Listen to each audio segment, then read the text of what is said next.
What's up, y'all? It's your guy eBay Fight Predictions in the building, and this is Fight Talk number 33 with my UK brother Ed, and we're here to preview UFC 320. I know it's a little late for the USA guys, and I know it's a little early for the UK guys, so it's a different ballpark. But we're here to give you guys all that goodness and come back to the MMA scene just to give you guys our little 2 cents on what we think is going to happen and what we think is most likely going to happen, because we're pretty spot on when it comes to these kind of things. So you know what I'm saying? But yeah, man, let's talk about it. UFC 320, we're in fight week technically, and I think this pay-per-view is going to be really, really nice. I got a lot of hopes for this pay-per-view. I think the top three fights are I think pay-per-view worthy, and then I think they've been pushing Joe Pyfer big time. So I kind of wanted to talk about that. I'm gonna pull up the Tapology page real quick. But Yeah, I've got it up already. I've got it up already, so you won't need to do that. But yeah, Joe Pyfer's an interesting one, though, isn't it? Because I feel like he was someone they bet really heavy on, and they're still continuing to do so. Yeah. And it's like even with the now he's booked with others. Like I think like even how he got in the KG fight, like I felt like I don't know. You saw that he kind of grew up a bit. Do you know what I mean? Yeah. I feel like because it's very easy to get into a firefight with KG and kind of almost lose that aspect of the fight. I don't know what it is. Like I say this to you before. Like I feel like sometimes you kind of don't take fighters as seriously when they lose certain fights or they lose a certain way, and it's just the Hermanson fight when everyone for some reason everyone's like making him look like Wonder Boy, apart from RoboCop who just recently flatlined him.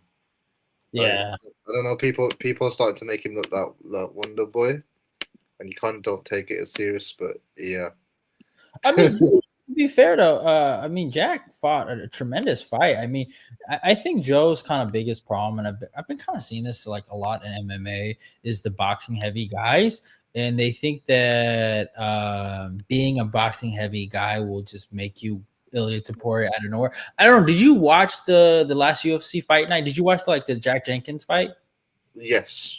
Okay, so fight card, yeah. against Roman Tavares. So Roman Tavares is a really good southpaw, like kind of like mini like boxer, right? And he gave a good bantamweight some problems like Sari City, who's I'm kind of like decently high on, but Jack Jenkins taught you how to deal. Even Davey Grant taught you how to deal with a guy that's boxy heavy. Is you go to a southpaw stance and you destroy the rear hand, especially if in that southpaw orthodox matchup where the lead, like the rear hand, the cross is their kind of main weapon, because the jab kind of cancels out because you're parrying so much that jab, so you're really looking for that 2-3.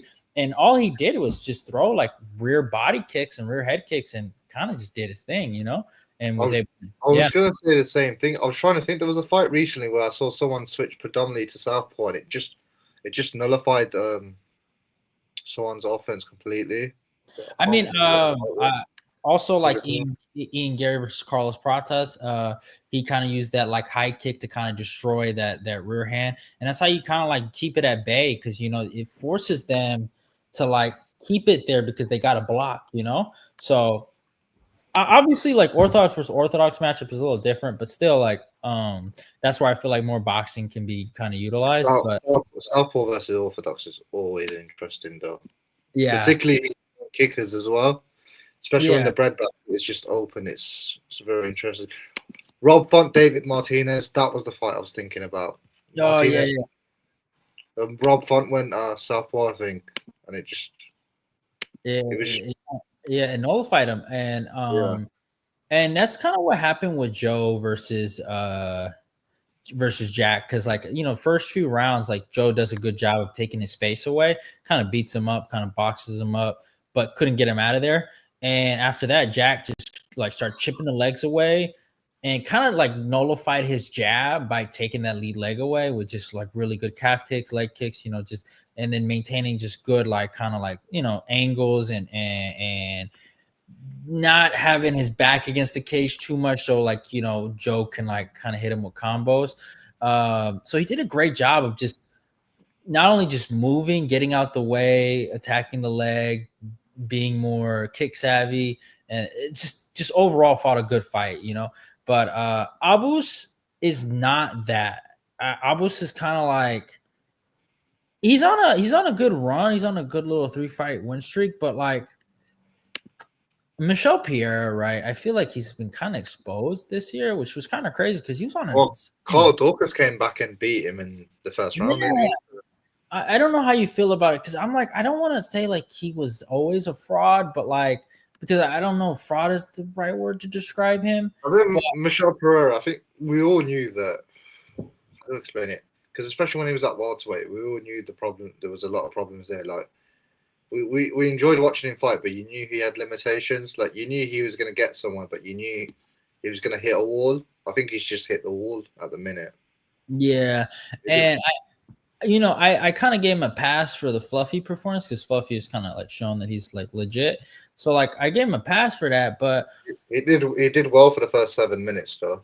man, he But looked amazing. Like I thought he was gonna win it, and then Fluffy just put him through the washing machine, and yeah, it was crazy, you know. it was to It, me and you. I think me and you laughed when we watched that fight yeah, because it was a beatdown. it was like he does something to guys where it's not normal. It's almost like it's like Marab on steroids. Like it's kind of crazy what he does to these guys. It really is like reminiscent of Cain Velasquez, but it's in his own kind of special, like fuck you kind of Yeah, way. You know? I like the Kane comparison. That's a niche one. I do like the Kane comparison. I know what you mean, man. It's systematically really fucks you up, doesn't it? It's just Yeah, no, I could just barely imagine being the other guy. It is the worst feeling in the world, you know? So like Abus on the other hand, right, I feel like has shown bad cardio. Now it's looked a little better, but even against Michelle Pierre, like when you watch that fight, it's kind of like they both have bad cardio and they're both going 1 for 1, you know, in terms of strikes. But Abus just was a little bit better, you know, just beat him by like a few inches because I wasn't really impressed. I was more impressed with Kyle Dawkins' performance against Michelle. So like I think this is Joe's like kind of green ticket to getting ranked, you know? Uh no. I hear that. I think Abbas has fought better guys though. That's the only thing. I think Sean Strickland and Kyle. I think that's what people's perceptions were because I think they were the first 2 fights he had in the UFC. And he yeah. lost back-to-back fights. Yeah, And no, I everyone think went, I think that's fair. everyone, yeah, and then everyone went, oh, he's a bit of a dud, like kind of thing. And then obviously, and then the next fight he had, I think it was Wally Alves. Obviously, he's a welterweight fighting up, and then it was like, that seemed like a bit of a stat pad. And Yeah. then he's fighting Bruno Ferreira and Michel Pereira, which I think to me are like, right, they're decent for 5 minutes, and then unless they get their second win, they're absolutely sitting ducks. And Yeah. I was like, kind of took advantage of that in both fights. Like I said, I did notice the improvements in Joe Pfeiffer, but I I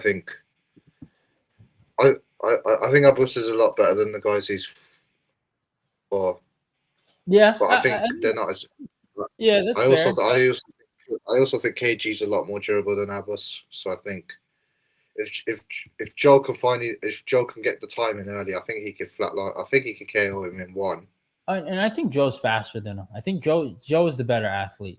I don't know why. He just has a more maybe he's more fluid. I think that's the word I'm kind of looking for. He has Yeah, a fluid way of striking. Abus is very long but robotic. You know what I'm saying? I don't hate his striking. Like I know he has that cool finish over Dustin Stoltzfus, but like besides that, like when you really look at his striking, like it's very robotic. It's long man boxing a little bit and long man like yeah. boxing. I don't want to be that guy, but it feels like everyone's got Dustin on their highlight reel. Yeah, that is true. You know, I but don't want to be that guy, but yeah, I do. Like I do think for this fight though, I think if Joe nails the timing early, I think he can get it done in one. yeah, so yeah, I gotta rock with my guy Joe. I think Joe gets it done in 2, and I think Joe, especially that first round against KJ, he looked really sharp. The only thing Yeah, about him, I just felt like he couldn't really, he couldn't get nothing going on. He was kind of just outpacing KG by very like minute significant strikes, you know. Uh, yeah. So yeah, but I mean, overall, it should be an interesting fight though for Did you sure. make weight for this one? Yeah, you did, didn't you? Fucking hell. You know, yeah, man, I don't even want to Bro, talk about. fucking no, that's another topic for another day. Fuck. It's fucking weight loss plan, Can't but even can't even make fucking 185, man. Oh, that guy needs slim fast. He needs the ab rollers. He needs a. Ozempic, bro, he needs to get on, man. Ozempic. Okay, so this one kind of interests me a lot, right? So I'm a big fan of Yusuf Zalal, but I understand what a problem Josh Emmett is. Uh, how do you see this fight kind of going? Obviously, Josh is like 40 years old, but we all know he packs like that crazy punch. And I think, I like Laurent Murphy a lot, but I think a lot of people assume Zalal can do the same thing. I Yeah, don't I don't know, man. This one's I'm kind of like not like I like Zalal. He's on a good run, but if you look at a lot of the matchups, I mean, Cater, it's so sad to see what has become of Calvin Cater, right? Cater was a fucking stud like 2 years ago, but he's just not that guy. I actually yeah. thought Cater beat Josh Emmett, but I think Cater is just for some reason have his skills have just kind of I don't know I don't know if it's I don't know what it is, but he's just went downhill a little bit, and I I think just there's just too much tape of him, and there's not much growth. And for me, like, I feel like as long as I've watched him, I haven't seen much that's changed or much that's been added. No, I thought when he fought Jika, man, he added wrestling to the game, With elbows. with the elbows have always been there though, because I think he finished Stevens with the elbow. I think it was Yeah, maybe, that's true, but it was a lot more slicker, like the yeah. slips, and then like hitting them with the spinning back. He just looked so much better. The constant switching of stances, and he He was a just he was a heavy underdog in that fight. I think that's what I think it's like what's it called like the tainted glass windows and all that shit. I think because nobody expected much of him in that fight, and for whatever reason he was an underdog. and then Like he fought Josh Emmett. I thought yeah, he won. I thought he won that fight. Then he fought Arnold Allen, and that's where things went downhill because Arnold used UK voodoo magic to ruin his you came into career. magic. No, we all know it, and he injured him, and he just never. I don't know if something from that. It'll be the injury, won't it? Like some people just don't look quite the same. But it Josh Emmett's one of those guys where like as much as people hate how Laurent fought him, you've got to fight him like that. Like look what happened to Bryce Mitchell, and two, the Yeah, same people criticizing Laurent Murphy's performance are the same people he fought Dan Ige prior, fought the way that everybody as a neutral would have wanted him to fight, which was a bit more expansive and entertaining, and left himself open and almost got finished. yeah, So right, a guy with low IQ would say, right, I'm not going to change it. I'm going to do the same I can, put on a show for the fans and all this stuff, and then get knocked clean out, and then lose your chance to fight for a bout. Like, if anything, he showed like the maturity and the awareness to like change things up. yeah. No, So well, yeah. that's always a good sign. Maybe But it's me because I appreciate like good skills. I actually thought that was his best performance ever. Honestly, from start to finish, I think so. Yeah, because yeah, yeah. as much as people was impressed with the Aaron Pico performance from start to finish, he just showed that right, you could do it for 5 rounds, and yeah, like you've always said, it's always a good sign. But I do agree with you what you're saying about Zalal. I don't think he can implement the same game plan as Laurent. But if I'm him, He's gonna try. I just don't think. Okay, so like the reason why I say that is Laurent has this kind of like special style of like kind of changing angles, but he's really good at like kind of like tie clinching guys and like and attacking elbows, right? And then that makes guys kind of like, oh shit, like because when you get hit with that, that kind of like forces guys to chill out a little bit.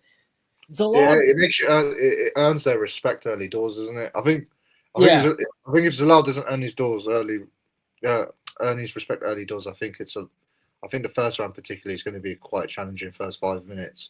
But I just think you just need to gas him out and lean on him against defense a bit. yeah, because do you remember when he fought Cater? He was just moving back all day. He wasn't really doing nothing in Yeah, my particularly the second and third round, it just felt yeah, like, yeah. especially the third round, and he said he must have thought he was 2 rounds up and thought, right, I'm going to sit still, So like which isn't a good sign because like I'll be honest, like I wouldn't want to get touched by Josh Emmett. So, like, I think you need to force him backwards, otherwise it's going to be problematic because Josh Emmett isn't as good on the back foot, and I don't think he's like a counter puncher. Yeah, yeah. No, So, Josh is gonna for sure. Josh is really good at setting that overhand up, especially going low and then high. I yeah, I think the way he was backing up, he was kind of square too. I didn't like that, so I could see Josh really getting him out of there late. But I do gotta give Zalal a bit of a grappling edge because his grappling has looked fucking top tier since his comeback. He has these amazing trips. He's just catching guys with these like kind of like funky little trip takedowns and then taking advantage of it. So I do see a wrestling edge here, maybe, but I don't really see Josh Emmett get like taken down that much. So that's like one of those things.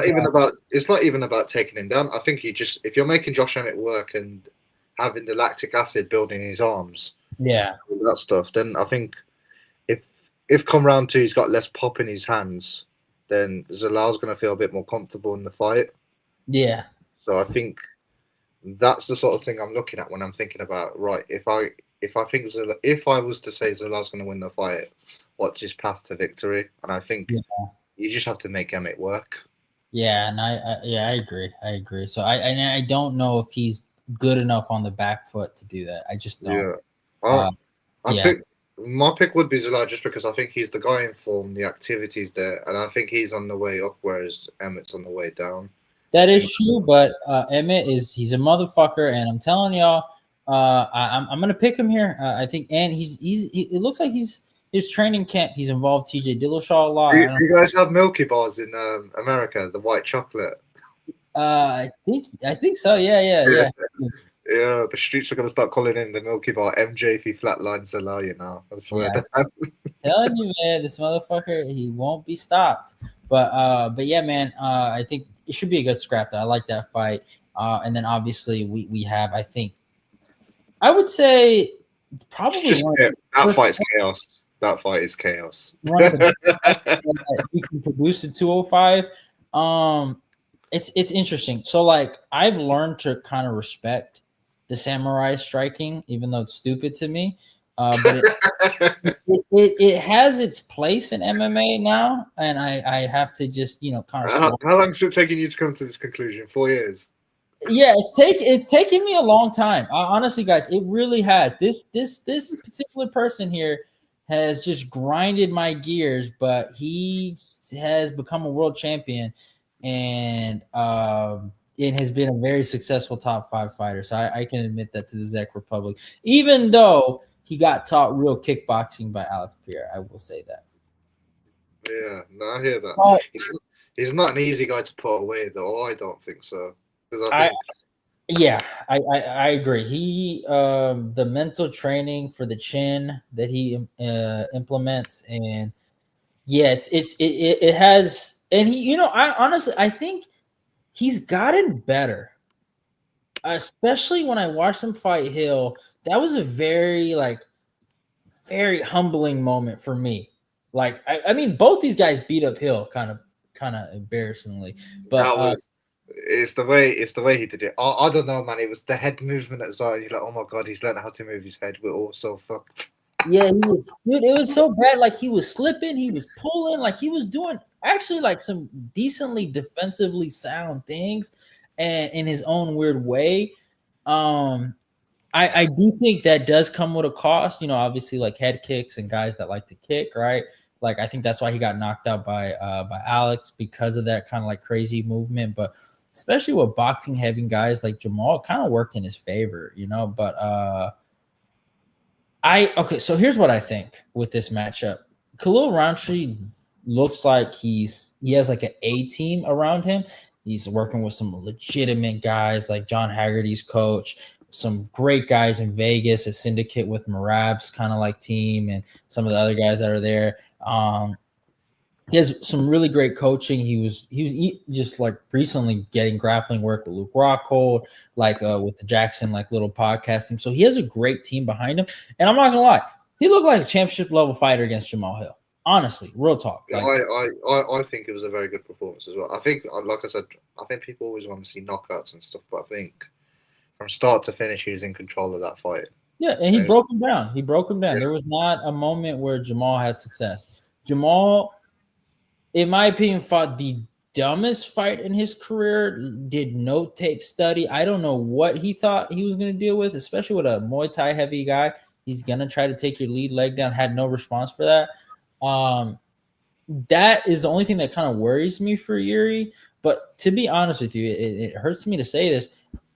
I gotta pick Yuri, even though like I do think yeah. he is the technical striker.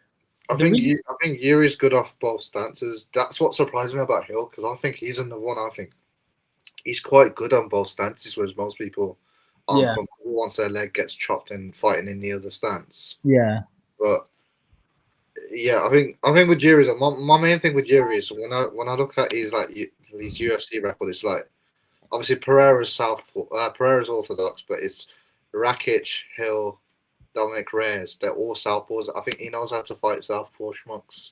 Like yeah, and he's just really good at like he knows how to like get that cross, like that power cross through, and then he knows how to jump in even with that like strong jab, and he's just really good at giving you awkward looks that you yeah, get like frozen up by. These guys get frozen because they're not used to that, and you he's can't get someone to mimic him, man. Like as it's so hard to get someone in your camp to mimic yeah, Yuri. and then he takes the space away very kind of like subtly. Like he's actually good at like kind of like getting it to boxing range. So like the big thing for him is to take away the kicking space because obviously Khalil's gonna try to chop your Yeah. flanks down. I think that's the number one game plan. I'm still getting PTSD from that Modestus fight, man. Fucking hell. Yeah, right. So that's Yeah. gonna be the thing for Khalil, but and I hate to say this, but I've seen Khalil wilt. I'll say the word wilt instead of quit, but I've seen him wilt under real pressure against awkward athletic guys like Johnny Walker, right? He got caught with a crazy shot, but still, he ends up wilting, you know, like against Ian Kutalaba, right? Like, I don't want to judge him off of that, but it's happened, and especially it happened against Alex Pereira, right? In a championship fight where he fights his ass off, he gives it all he has, but he ends up wilting, right? There's a moment where he can't continue to go. I've never seen that with Yuri. He's kind of weird. Yeah. He doesn't know when to quit. You have to kill him, you know? You do have to literally Yeah. flatline. Like Honestly, like, and I'm not saying that as a way to like downgrade Khalil and say, oh, he's a quitter, but Khalil knows his limit. Yuri actually kind of doesn't. So it's gonna I think that kind of goes to his favor. I do like that point because I think that's kind of synonymous with how he won the belt, and it like I know Golova was well up on the scorecards, and it Yuri just finds a way to win that in the last minute of the round 5, and he won the belt by sub back then, which Yeah. was just it's just that it's just pushing through on it and getting past that initial like awkward I mean, stage and stuff like that. you look at that no, that fifth round, right? Glover fucking rocked him. You know, you remember that? Like he caught him with a nice shot, and then he goes for the guillotine. That's what everyone kills him for. Yeah, He had him dead to rights. he rocked him. He had him against the fence if I remember, and he still didn't tee off on him. He just Yeah, shot. Yeah, I remember that. That was quite a fumble, but Yuri's just. I say this all the time, man. And I think even if you beat him, like, unless you're Alex, I think Alex is the only one who might have beat him in the UFC actually. But I think it's so because of how he fights, it's so hard to look right. Yeah, he good is. against him. He's really hard to look good against, and it's Yeah, just like you were saying about how he switches and stuff like that. He does the Marty a lot when he's in southpaw. He just steps in, power jab, and it yeah, absolutely because it's his dominant hand as well. yeah. When he It's hard comes in off to, the southpaw, it fucking staggers people quite a bit. Like yeah. you notice if he throws right jab, he fucking staggers people. And then he's But really good at just taking the space. Like he doesn't really respect like spacing and like distance. Like he takes your space away. He does not let you kind of chill on. That's what kind of he did to. Rakic did a good job, especially in the first round, of like giving him really strong right hands, good leg kicks. But he took Rakic's space, and Rakic didn't know how to deal with it because it's kind of one of those processes, especially when you're in the back foot, which I do think Khalil's going to be on it's very Yeah. demoralizing when you're getting. I will say this though, because we brought up like I brought up the Southpaw point earlier, because even though the guys he's fought are Southpaw, I think Khalil's stance is going to be slightly different than Yeah, say a racket. Reyes or a Hill, who are a bit more boxing based. Yeah, They're going to be a bit more narrow and a bit more square. I think Khalil's going to be slightly. I believe Khalil will be slightly wider. Is that Muay Thai stance as well? I yeah, think. and he's gonna try to throw kicks. Like I know he's gonna go for it, and he's gonna try to get a leg Yeah. kick. Yeah, that's the game. I mean, if I was in Khalil's camp, like that's the number one thing because he's so heavy on that lead leg. But the reason why he kind of gets away with it because he doesn't give you space. And if you throw a naked leg kick and he fucking like he throws that cross or that power jab, it could be good night Irene, you know. So it's kind of one of those fights where I personally think they're both too tough. You know, I do see it going to a decision, but I if someone yeah. gets that line then one, I'll be very surprised. No, I agree. I think it does go at least past 2 rounds. I just think Khalil quits. Now, actually, let me say not quit. Wilts under the I mean, pressure. like it gets well broken down. Like it will be like right, the body's hurt a bit, the head's hurt a bit, the legs are hurt a bit. But Yuri's. I don't think Yuri will kick though. This is the thing. Yeah, I mean he has good teeps. I think he does Yeah. play the teep game, but he's not a kicker. He's for sure. He's like he has good elbows. But he's just weird. Honestly, it's just a weird. It's just a hard matchup. It's almost like it's kind of like it's a little bit of Dricus, but just more boxing heavy. Like Dricus likes to kick, so that's kind of his thing. But Yuri does it in his own weird, and he throws the little samurai like Chung Li punches, to the tree. Fucking So hell, man. He's a Chun-Li. yeah, you know what I'm saying? So yeah, yeah. Hey, the art of the samurai. This is a first, y'all. This is a first. We made history today, y'all. This is the first time eBay Fight Predictions has to swallow his pride and pick the evil samurai to win. Yeah. I can't wait for the idea of you buying one of those hats as well. If Uh, Yuri ends up winning the belt again. nah, there's no way. There's no way. Uncle Live would never, bro. Uncle Live. I mean, to Yeah, be fair, whoever wins that title fight, they're fighting Oldberg next, aren't they? That'll be interesting. But that's for yeah, we'll for sure kind of touch on that a little bit. But yeah, like you want to talk about the co-main? What are you thinking about this? This one, I think, it's gonna be interesting. So what's your kind of pick here? it's probably a lazy prediction, but I think Marab is just gonna ragdoll him for 5 rounds. Okay, all right. Because I think the difference between I know Umar. I know, like I personally think Corey did a lot better against Umar than many people would have thought. But I still think Umar had a lot of success. But I think Umar didn't take advantage of certain things that I think Marab can exploit. Mm-hmm. I also think I think being the champ as well makes you that much better as well. Like people say, oh, why is it? It makes you 15% better and stuff like that. Yeah, I think the way Marab is, the manner in which he's beating people. Um, yeah, and people said that he would struggle with the lateral movement and all this other stuff with Sean O'Malley. A lot of the things that Sean O'Malley possesses, Corey also possesses with the movement and yeah, else. I genuinely think it'll be one of those. If Corey wins, it's one of those Hail Mary knees. But again, like he's thrown that knee 57 times. The only person he's cracked with it is Frankie Edgar. So yeah. I, Okay. I can't see something that trivial like KOing Marab because I think it would take a lot more than that to beat him. Like I Yeah, think even if you watch the Ricky Simon, like even the Ricky Simon fight, like he's out, but he didn't give up, and he's still fucking wiggling away. It's like fucking crazy. Like his body just wouldn't quit on him. Like it's just there's a fucking demon in there, man. I'm not gonna lie.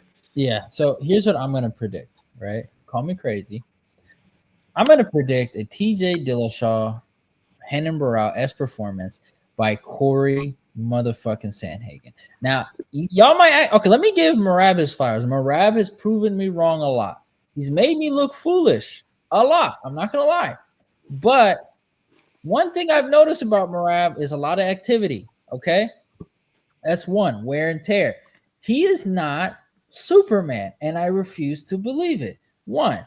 Two, he had a hard fight against Umar Nurmagomedov. Whatever you want to say, he broke him. He won 3-2. But that was an incredibly hard fight. Now the O'Malley fight, as I watch it more and more, it seems less competitive as I did watch it live. But he got hit with some shots, right? The first one or the second one? No, the second one. I think the second one. I actually thought Merab did a lot better. Rewatching it, Yeah. I rewatched it last week, and I was more impressed with Merab. Like I was impressed with Sean the first time I watched it, right? Because I thought Sean got better, but then when I watch it again, I'm like, oh, I think Merab kind of like tooled him a little. It's it's Yeah. interesting to watch, you know. But Yeah. but activity is number one. Then there is an aspect of arrogance, and I can smell it. I smell it from the rooftops because his boyfriend Aljamain Sterling got the sub against Corey Sandhagen. I do think they accepted this fight kind of early. I'm not gonna say it, even though he didn't get hurt against O'Malley, but he got touched a little bit. I do sense some arrogance here. And I do think they think it's going to be a cakewalk. And I think Corey, his third camp with Trevor Whitman, right? I think that's a big deal, right? Because the first time he kind of did it with Umar, and I don't think they kind of had the right gel and game plan. But his last fight against Davis and Figueiredo, that was a beatdown. He broke him down. He destroyed him, right? I think he did. If people talk about Jan versus Davis and Figueiredo, Corey kicked it out the park, you know? Yeah. And one thing about Corey that separates him from Sean, he is not scared to grapple. He has completely changed his game after the Peter Yan fight. He is a well-rounded fighter. You go watch his Cheeto Vera fight. A lot of that. The Cheeto Vera fight was very, very good. It was such a good mixed martial arts performance. Right? And then you look at Rob Font, completely destroyed him with grappling, right? And you look at like the Song Yadong performance, broke him down with constant takedown attempts, almost Merab-esque. Merab has gotten away with fighting a lot of guys his size. I haven't seen him fight besides Sean, right? Who's obviously, we know if you take him down, he's kind of like, oh shit, you know, like Yeah. I don't want to be here. Corey doesn't care about being there. Corey's long, and I will say it to this day, Aljamain Sterling got away with one when they fought. He got away with one. He caught him early. I'm not gonna say it was a fluke, but he caught him. I'm just gonna put that out there. Why can't you just admit that Cerro Longo just rules the world? Oh, whatever. My dead body, all right. But I am saying it right now. Corey Sandhagen, I'm not gonna say he's gonna catch him with a knee. He's gonna put on a performance of a lifetime and beat Merab Davishvili via 3-2 decision with technical skill and Denver, Colorado-esque of Trevor Whitman will be applied there and will take the Georgian Gnome away from the title picture of 135. And that is my prediction. You know what's fascinating though? Like, as much as you're talking about the turnaround, their last fights were both a month apart. So Corey last fought in May. Yeah. Last fought in June, which is quite interesting. But that's Corey's only one fight. You know what I'm saying? Then he fought Umar, he fought Umar in January as well. Right? So, you know, So what you're saying, the bout's going back to the US of A? Oh, yes, sir. I fucking know. I believe it, bro. I think Corey's gonna put on a clinic. I really do. I'm sensing an upset. I really do. I really do. I'm sensing some arrogance from this Garden Gnome, and I can sense it. I know why they took the fight. You know, they could have chilled. They didn't need to fight Corey. They really didn't. I don't think. Can I just point out that like I copyrighted like Garden Gnome, like Georgian Garden Gnome. So yeah. That was for idiots. For the wrong guy. It was for the wrong guy, though. It was for the wrong guy.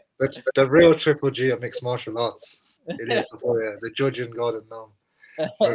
We're not even going to talk. I don't think we'll talk about 55 today, man. 155 is doing my head in as a division. But yeah, I it's hard for me to say I can see because I just think Corey has to stay on the outside. That's how I see him winning the fight. This is why I disagree with you. I think Corey's going to come after him.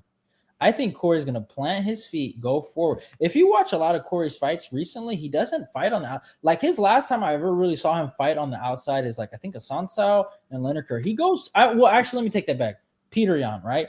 But when he fought Song, he stood his ground. He's using lateral movement, but he stands his ground, especially when he grapples. You know.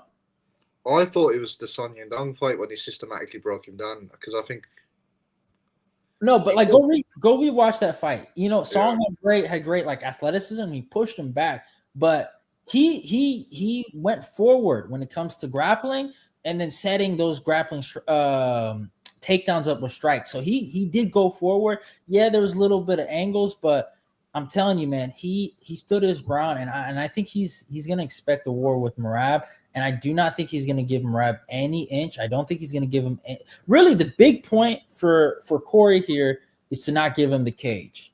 If he has his back against yeah. I think that especially this is why I said if he fights going backwards, I think it's problematic for him because I'm not gonna lie to you. Like, as much as I like Marab, like if Corey gives him the cage, I ain't trying to see knees to the thigh for like 25 minutes. yeah. Like I'm not trying to watch that because as you know, us UK schmucks we stay up at 5 a.m. for this. So yeah, I ain't trying to watch that. No, I agree, but I think Corey he's gonna show something. Either he's gonna really let me down, like he's done a few times, right? I'm not gonna lie. TJ Dillashaw performance, I wasn't really, even though I thought he still I won. thought he won that fight though. But I thought he kind of let TJ get away with some shit. You know what I'm saying? Yeah. He gave him some takedowns that he shouldn't have gave him. Kind of gave him too much cage time against the fence. Like that's what I'm saying. Like stuff like TJ was able to implement, keeping him against the fence. Like that's why kind of TJ kind of snuck one in. You know? I mean the difference is though, like when Corey fought like like guys like Peter Yan, like those guys with like the bootleg download speed, like Yan takes 3 rounds. Whatever. Yeah. Talk. Whereas Marab takes like Marab will start going from the first bell, so Corey needs to be ready for that. Like he's used to schmucks not taking he's taking a round or 2 to get ready.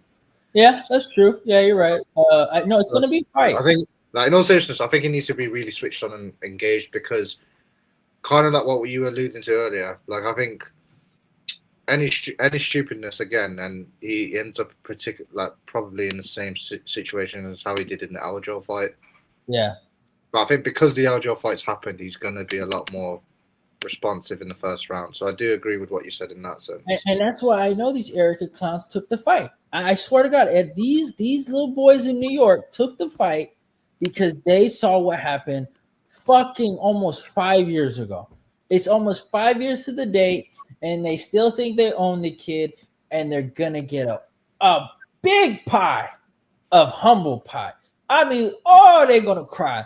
They are gonna cry. I promise you guys. They will be humbled. I will never have to hear Ray Longo on goddamn you're in the corners or Matt Serra or Aljamain Sterling. They're saying what was it they're saying? They're saying if Corey wins, they're gonna do him and Sean at the White House next year. I bet they would. No, honestly, I could see them doing that. That's probably why they. To be honest, I don't think Corey deserves a title fight. I'm gonna keep it a buck. It should have been him and Peter Yan in a rematch kind of scenario to see who gets the title shot. Because I mean, Yan has a win over him. But I think they're gonna just have Yan sit out. I think they'll just have Yan fight the winner. Yeah, because I think if Corey wins, then they either do the White House thing, like I said, or they just go right. Well, Yan's on a bit of a win streak. Yan's got a win over him. Let's have Yan fight him. Speaking of Yan, you know what I actually rewatched today at work was Peter motherfucking Yan versus Merab Dvalishvili.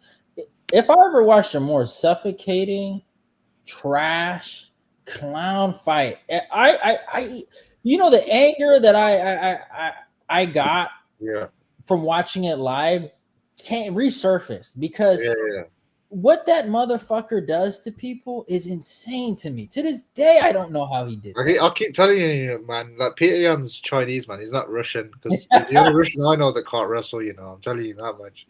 Dude, it's like he doesn't stop. I'm serious, Ed. He doesn't stop. Like it's something wrong with this. In my opinion, like some people think he's on EPO. No, I think he's autistic and retarded. That's just it. Fuck's sake. I swear to God, there's no other way to explain it. Dude, I remember at a certain point, I've never seen Yan wilt, right? real talk, never seen it. You know, like that kind of look, that 1,000-yard stare when you're getting out grappled and you're like, damn, how long do I have to fucking do this? You know? Yeah. He had that look. He legit had that look. Like he didn't have that look against Aljo. I don't care what no one says. Even in the second fight, he didn't look defeated. He Yeah. looked defeated against Marab. I swear to God. And I know he comes up like I think I'm, he had posted saying he was injured. Nah, the only thing that was injured was his fucking heart, bro. Like I'm that just was I'm just playing devil's advocate here. Do we really want to give a title shot to a guy who's 3-3 in his last 6? I don't damn for real. know. Dude, bro. Oh It's my literally Aljo, Shawn, Marab, Song Yadong, Figure Eight, and Marcus McGee.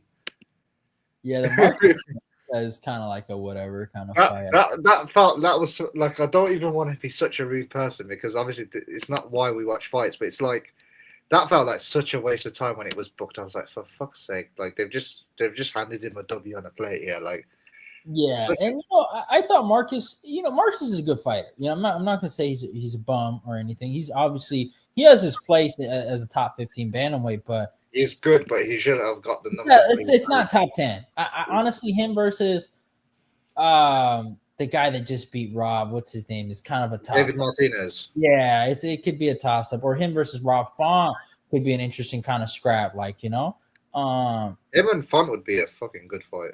Yeah, so even though like I respect Mr. Marcus, I kind of felt like he didn't really deserve that opportunity.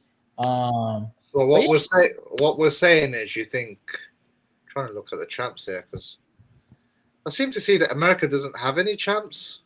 yeah, So you're saying America finally getting about, yeah, we're getting a belt, bro. We're getting it. getting about. Yeah, we're getting a We had a belt. lot to talk about the UK, and I'm just saying the UK have got one. So make of that what you will. Yeah, that was kind of given, to be honest. Like to Yeah. be fair, you didn't Is it really. my fault? Is it my fault? America retired and ran away. I mean, you didn't really win the belt. You're getting the Robert Whitaker treatment, Yeah, right? but if we beat the guy John Jones beat to win his belt, that counts. That's all I'm saying. You better. You bet. You better, bro. Hey, I'm not gonna lie, homeboy, looking good on the pads, right? I saw him training. He Yeah, he bro. looked Yeah, sharp. yeah, but we know Cyril Gone looks good on the pads. What's new? Can he stop a takedown?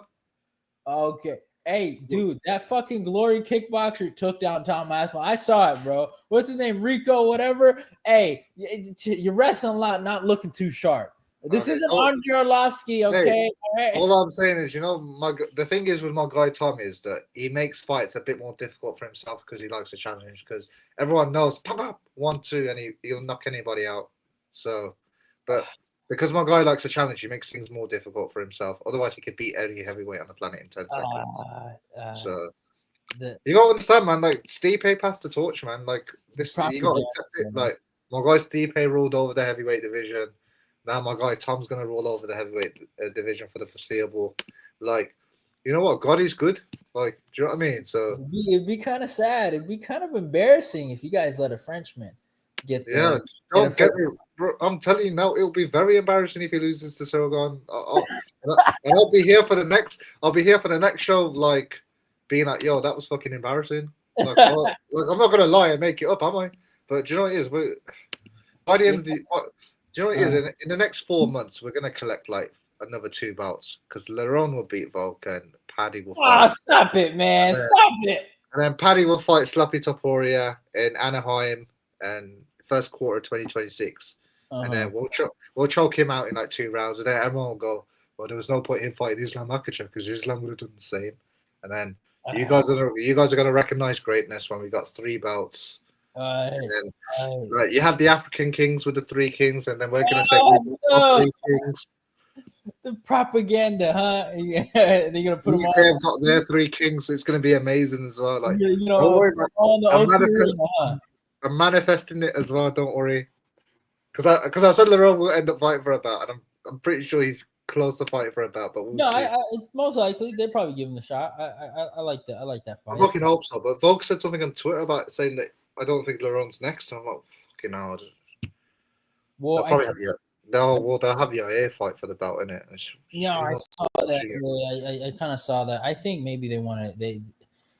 what I think they want to do. It's kind of weird, but I do think they want to involve Mozart somehow, kind of in this equation. But I don't know how they're going to. But I mean, to be honest, you here's the thing, right? You were gonna have Aaron Pico fight Mozart Evloev, and if Evloev Yeah, who wins, he gets the title shot, right? That was the idea. I think, I think Laurent stole that spot personally because I think that was a risky fight to take, and it's on 3 weeks yeah. notice. And against I mean, whatever you want to say about Pico, I know a lot of people have been kind of dragging him after that KO, but this was a legitimate prospect. I mean, championship level. And then when I say championship level prospect, that's what he is. Pedigree is crazy. I Yeah, mean, the boxing stories. I mean, if you, I don't know if you guys are familiar with Miguel Cotto, but they said he gave Miguel Cotto work during sparring. So but who gave who work between Aaron that and Pico? motherfucking Pico. Yeah. And Between, this is a championship between, level boxer. You know, yeah, so Freddie Roach even said he would want him to actually be a boxer instead of an MMA fighter. Said that's how good his boxing was. I mean, this is a legitimate guy, a guy that was fucking destroying old, well, I wouldn't say old, young men as a high schooler, as a wrestler. So he's a legitimate prospect, a guy that, I mean, he was coming off wins. yeah, cool I mean, story, bro. Cool story, bro. Like he got flatlined in one by the UK guy. So yeah, that's you see, yeah, that's how they attack you. Yeah, yeah. that's how. Look, it's not my fault. Yeah, every time the UK come up against America, like you guys don't just lose. You get like, oh my god, you staring into space. Like Kamaru Usman. Yeah, Like, like Dan Hendo and bro, Bisping, right? you know what's funny? When I sent you that photo, it's the exact same pose as Kamaru Usman as well. You Yeah, guys love it. You guys Dan Hendo and Bisping, huh? Where the guy is literally, he has his own signature logo of him jumping up over your king's lifeless body as he's about to get hit with the greatest elbow of all time. who won the real fight when the title was Oh, on the the line? real Was that fight. stakes? What makes a real fight, bro? Yeah, well, we beat Dan Henderson when he was 38, bro. So we 38. got that one back. Okay, You mean 65? we got that one back, bro. Okay, I'm just saying, yeah, like some people still fight Well, at a high level at that age, as, man. as he was getting up from hospice in the ICU. Well, look, That's what you my guys, did. they won a belt at 38. I'm just saying, yeah, like just because your guy couldn't do it doesn't mean that my guy can't do it. And just like Uh, you just got to understand if there's a skill gap between America and the UK, that's okay. Just admit, uh, but you just got to admit it. Like the numbers are there. Where's the American champions? we've been running the MMA scene just because we're on a bit of a slope A now. bit of a slump. Advantage.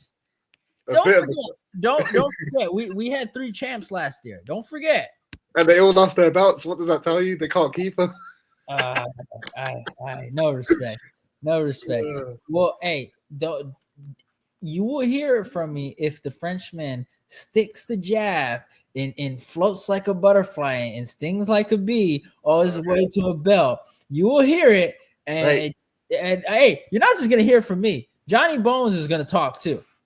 Bro, like Johnny Bones, like he can talk all he wants, but until he steps up and fights my boy, like I don't want to hear him. So, but do you know what it is? John Jones would rather commit another felony and then obviously end up in jail for 5 years and then use that as a way of ducking Tom.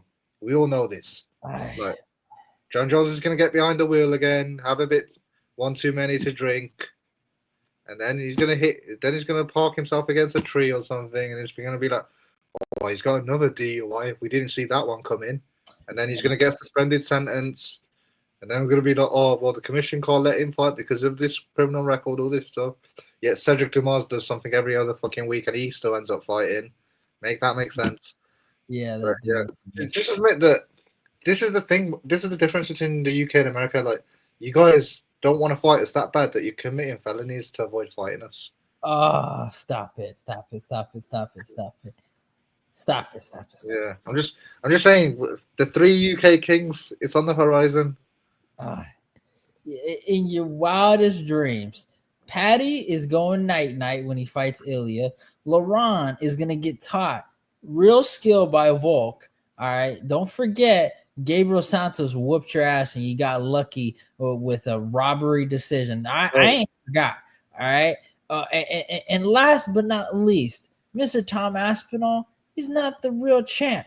Okay, Robert Whitaker 2.0. That's all I see. And listen, if you lose to Cyril Gahn, you will always be a no. Please do a fight night companion because I need to see you back on stream. Be like, oh my god, he's knocked out Cyril God. Like I still replay your reaction to when he knocked out Pavlovich. He's just knocked out Pavlovich. Like it's amazing cinema. So you need to go back. But okay, look at Pavlovich now. A shell of himself. Is that even a good win now? Like I mean, like I'm not having this because everyone said, but like John Jones better stay the fuck away from Pavlovich when he was on the up. So we're not doing this now. We're not doing. I'm just saying. I think America's kryptonite. It's not even the Russians. I think it's the UK guys. Oh, stop it! Stop. Okay, let's get to the next one. Enough of this. You make me sick, man. This UK talk, bro. I've said to you, like, I'll come on stream with a sombrero on if Ilya beats Fadi. But you are. That is happening. That that will happen. But let's talk about main event time. Alex Pierre versus Magomed Ankalaev.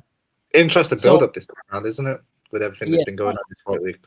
They've been going back and forth. I do think this could be a more competitive fight, but you guys might get surprised by my kind of pick. I think Magomed Ankalaev is going to knock him out in the third round. I think Alex Pierre, the way I've been seeing him train, he's going to come forward. He's not going to be worried about the wrestling as much, and he's going to come after it. But I do think that's going to be his downfall, even though I will admit his flow state, his slipping, his pulling, his counters, even when he slips to the inside, throws a check hook, it's beautiful. But again, if you go watch some of his sparring or a lot of his boxing sparring with some really good boxers, the defense and even though you can be the best, you get caught with the same punch over and over again. Okay, you know it gets caught, right? And Magomed Ankalaev, even though you might see the training, might not be too impressed, but if you look at the fights, he has a nice like long guard. He kind of uses that Soviet style, and he caught him. He hurt him in that first fight. He almost had him out of there in the second round. He will finish his meal this time. There will not be no overtime needed. There will not be judges scored. There will be nothing scored in terms of rounds. Mr. Alex Pierre will make the same mistake he made against Adesanya and get caught. And that is my prediction. Do you know what it is? I picked Ankalaev to win the first fight, and I'll pick him to win the second fight as well. Because I think like what you said, I think nothing's changed from the first fight for me. Yeah. And I think, to be honest, the way that Alex is getting rattled with, and the whole they're beefing behind like Google Translate and stuff like that. I think. Yeah, it's ridiculous, bro. I think you need to focus on the real task at hand, because I think that's pretty. Whatever he's saying, like as much as people don't like it, like. People talking shit and whatnot, but he's got right to talk shit. He beat you the first time. He's got bragging rights. You need to go out there, focus on the task at hand, and show him right. This is who I am. And okay, all right. He brings up activity, this and that. Okay, all right. You can say that. All right, maybe he was broken down, but when we saw that fight, he fought very passive and he was worried about the wrestling. If he goes forward, right, like I think he's gonna do. That opens up more takedowns. In my opinion, I've never thought Ankalaev is a guy that pushes you to the cage and wrestles you to death. He's always been a guy that is more of a counter wrestler, even though he's more of a striker per se. I would say that. I've always said he's more of a striker, but everyone picked wrestling as his way of winning, isn't it?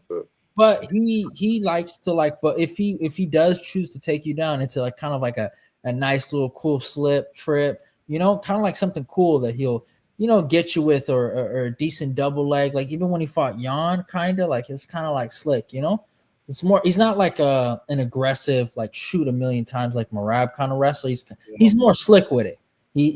And I mean, if you're going with the heavier weight classes as well. Like there's not many I could think of from round 1 to round 5 that can implement that game plan. Like I think about like a DC or a Kane, but outside of that, I can't think of another schmuck that can really.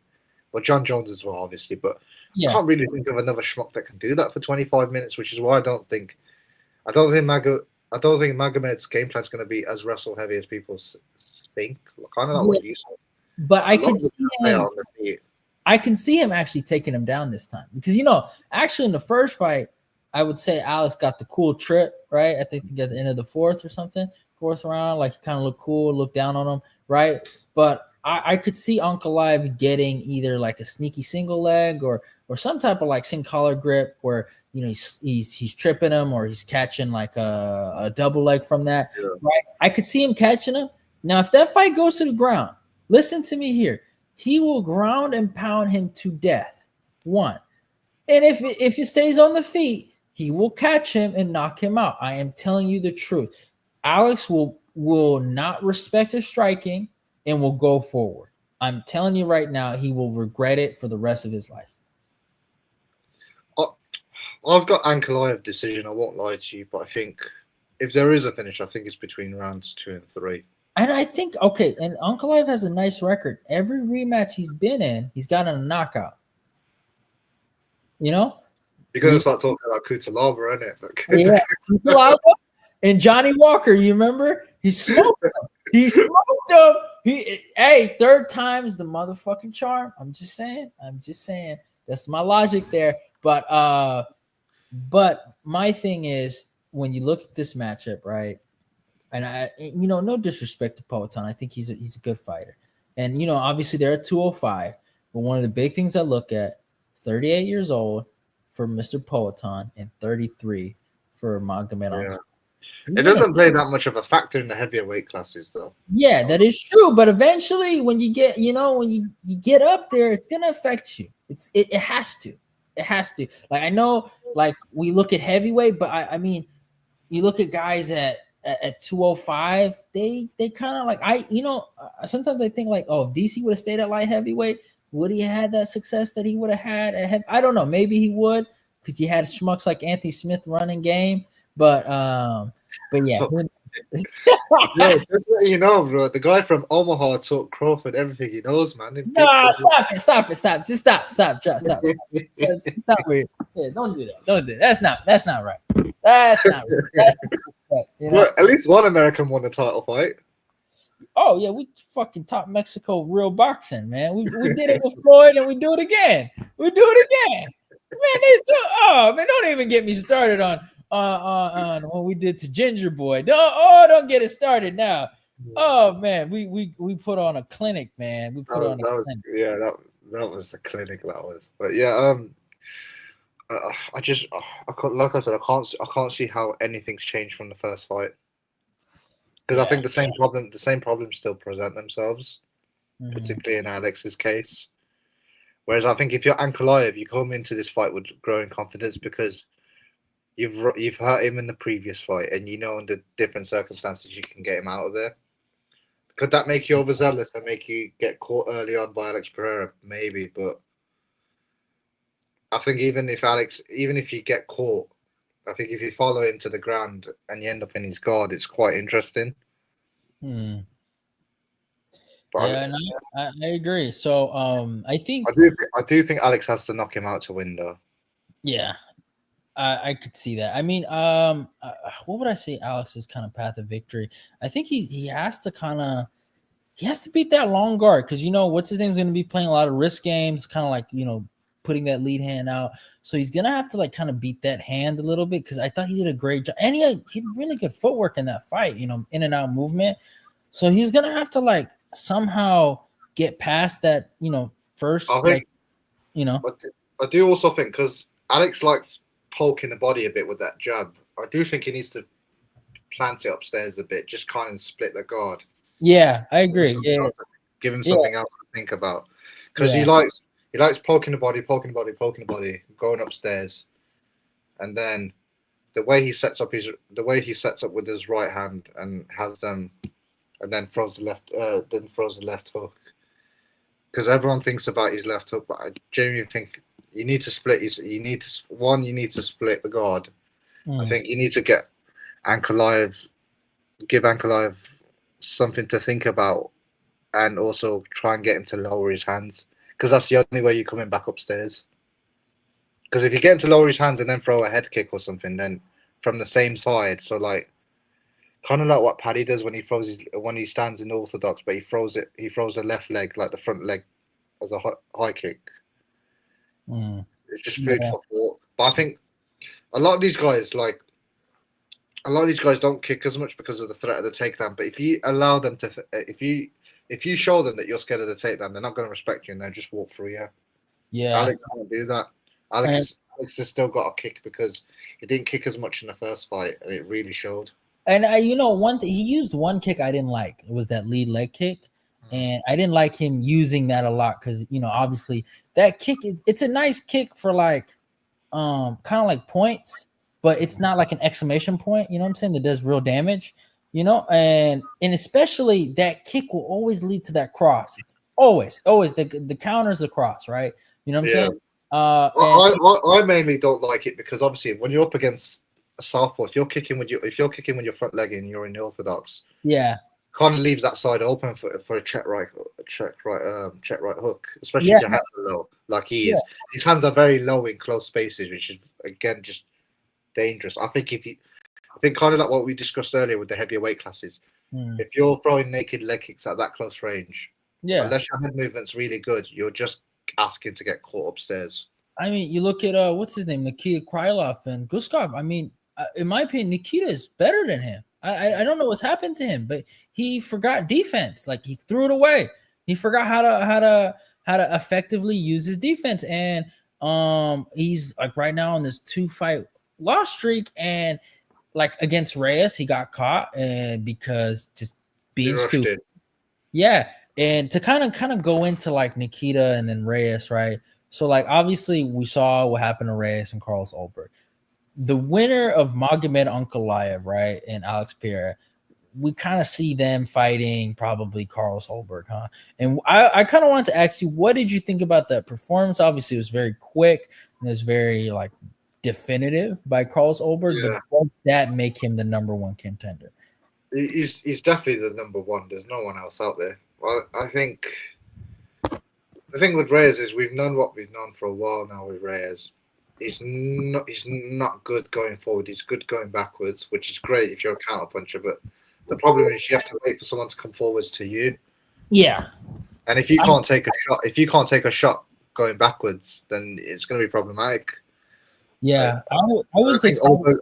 Uh, Olberg likes that tit for tat style, kind of like Peter Yan as well. So he waits for you as well, and that yeah, made Dominic Reyes come in. And like I yeah, said, he's not as good coming forward, so it kind of played into his hands because I think you saw them feel each other out for about 2.5 minutes, and then Dominic just went in because it's like I can't do this for 5 rounds because I think he just got a bit impulsive. If I'm honest with you, yeah. I didn't learn anything new though. Like Yeah, I didn't um, see anything that I didn't already know. yeah. No, I agree. So with Carlos, I think Carlos has made a real change after the Kennedy fight. I think he's gotten a lot better. And he changed up his style. Like if you watch him kickbox, and you even out of sign, you watch them kickbox and you watch them in MMA, it's a lot different, right? A lot more defensively sound. They changed up their style. They use a lot of good distance management, and a lot of like just Well, the trading. gloves are a lot smaller, right? So it's a Yeah, it's different. a little different. Yeah. But Carlos, when I saw this fight on paper, Carlos had really mastered the check hook, right? Like going backwards, catching Alonzo Menifield with it. He caught what's the guy's name? Nick Morano. You remember that guy? The guy that everyone's like Yeah, getting. I'm not saying that name, man. Yeah, Fucking, I'm on yeah, stream saying right. That guy. that. He caught him with it. I mean, he looked amazing against Volkan Ozdemir. Just beat him up, like just pop shot him for like 3 rounds straight. And then he had that Jan Blachowicz performance where he didn't look too hot, right? So, but I know they see the star in Carlos Holberg. I see the game plan. They want to push him because he has the look. He's big. He's tall. He can fight, right? So they want to push. Got the cool nickname Black Jaguar and all that stuff. Yeah, right. And they played it. And Dominic Reyes, I love the guy to death. I was so happy he got those 3 wins. Right, he looked like he rejuvenated. But this matchup in particular, when I looked at it on paper, then I looked them side to side, it just did not look like a good fight for him, and it looked like okay, how do we? Because he didn't look good against Jan, and even though that's his best win, right? On paper, that's his best win. Yeah.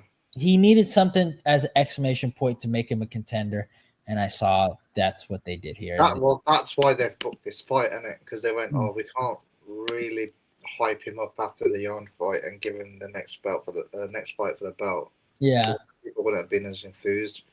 But we're quite thick all as MMA fans, and recency bias does play a thing. Where it's like, tomorrow they made an announcement. Say like tomorrow they made an announcement that he's definitely fighting for the belt against whoever's. Or like Dana came out in the press and said Allberg's next. People were Yeah. like, "Oh wow, that's a W. Allberg's looked really sharp recently." Da da da da da. It's like that's always going to be a thing. But like, I just, even though Rhea's got his wins and stuff, I just think the guy got knocked out by Ryan Spann's jab. So Yeah, it's kind of like, and that's the thing, like that never left me because I was just like, and that's why I kind of picked Carlos going at the matchup. I was like, even though like he's looked really good, the level of opposition is different. Even when I don't know if you remember when Reyes fought Volkan Osimhen, that was kind of like a very close fight, and Carlos did not have a close fight with Volkan Osimhen. He beat him up, bro. He beat him up bad, and yeah, even like the Dominic Reyes that fought Anthony Smith. Me and you have said this like, I the biggest Smith hater on the planet. yeah. I am. I know Smith was washed beyond belief after the Uncle I fight. You know, he was not the same guy. Honestly, he hasn't been the same guy in almost like 3 years, right? We can all admit that, right? Yeah. He was just a corpse in there. The Nikita Krylov one at the time was impressive, but then I saw Gustav. He fought a guy who was inactive, isn't it? Yeah, you know, I saw Gustav do the same thing. I wasn't too impressed, and you know, and then the guy he beat prior, right? The first guy he beat, what was the white boy's name? Jacoby. Yeah, Jacoby. Jacoby's a clown. You know what I'm saying? Even though Jacoby had a good performance against Khalil, he's a clown. Okay, he's a clown. So yeah, overall, I just not too impressed. You know? I will say this though, Reyes is one. I don't know where Reyes goes from here because I felt like Reyes was used as a layup in it. Yeah, he was.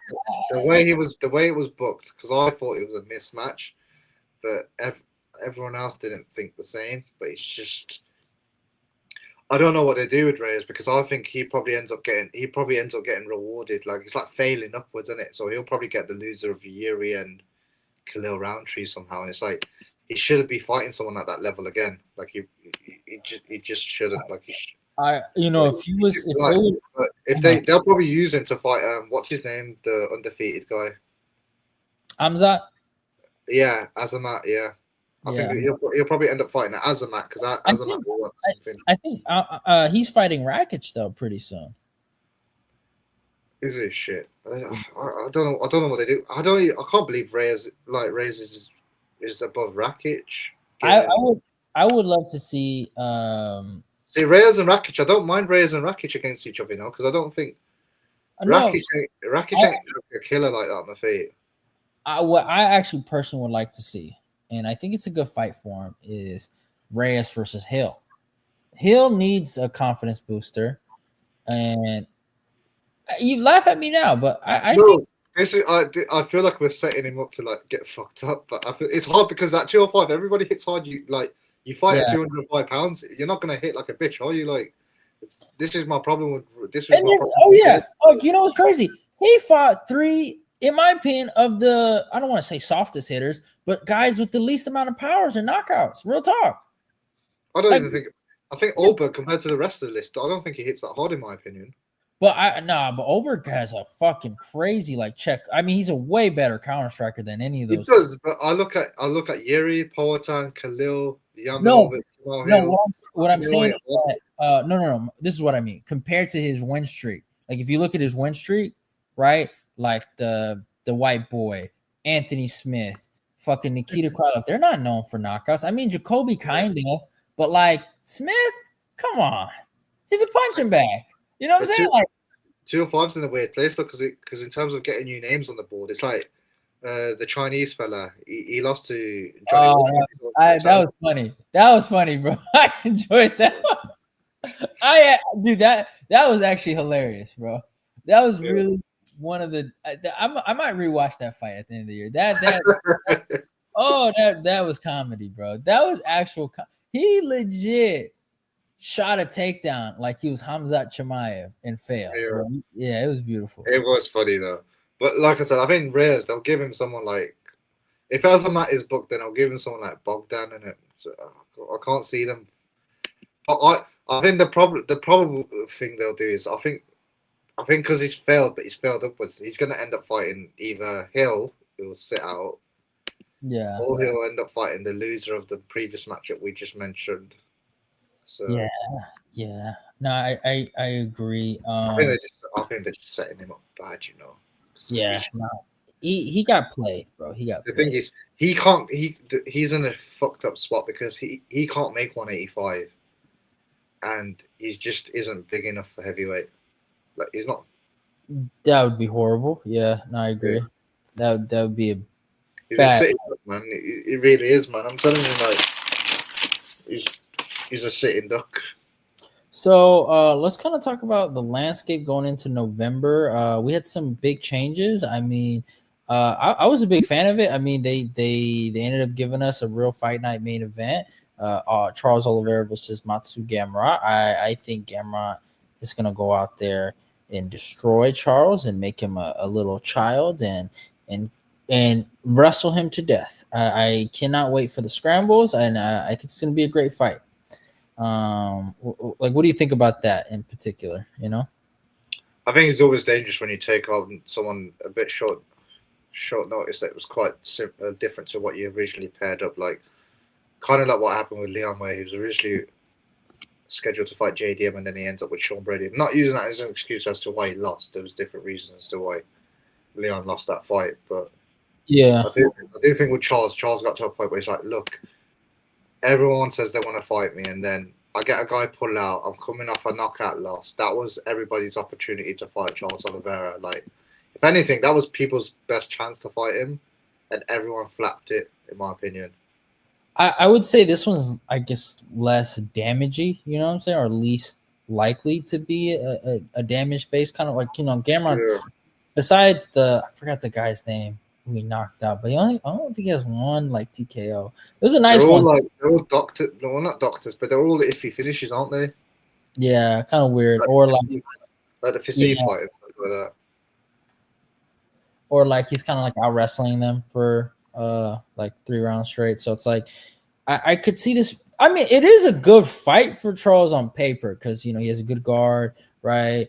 I mean, he's known for his submissions, right? But obviously, if you look through that, though, you look at the matchups, right? Good wrestlers usually give him some, a tough time, like Frankie Edgar, Islam Makhachev, right? Guys like that, Yeah. So Do you I want to mean, hear? Do you want to hear my logic though? yeah. If Ellen DeGeneres can beat him, so can Charles. The disrespect. First of all, okay, listen here, buddy. All right, Dan Hooker beat Paul Felder, and Paul Felder destroyed Mr. Charles Oliveira. So don't But do the MMA can math. you remind me which of those three names that you've mentioned has actually held UFC gold? Because Uh, I'm well, the Dan I'm, Hooker story is not over, buddy. you know it is. It's You know how it is. I'm 27. I'm getting a bit old. Sometimes my memory is fading. Can you remind me between Felder, Hooker, and Charles, who's held the belt? some clown named Oliveira. I think that's the guy that some poor guy from the favelas that barely could even walk and barely can see and is built weird held the belt. Yeah, and you know what else I saw? I saw his dead body in fucking June in Las Vegas when the greatest midget to ever do it, Ilya Taporia, gave him the You greatest. just called your own boy a midget. I don't want to hear anything. I mean, hey, short is in now. All the short guys are the coolest guys, in my And opinion. yet you picked Corey to win against Marab. Okay. Interesting. No, not him, not that guy. He ain't nothing cool about that short guy. I'll tell you that right now. Man, come Do on, you bro. guys have like in schools? Do you guys? I don't know what you call them. We have supply teachers. Uh Yeah, like he just looks like a supply teacher. Like huh. for You talking something. like a substitute teacher, Yeah, a substitute. uh, He just looks like one. bro. Listen, listen. All right, that was pretty good. I'm not gonna lie. Oh, he caught him It looks like he teaches geography or something. I don't even know what you're saying. bro. But all right, listen. Measuring rock sediments and stuff. Yeah, that's fucking great.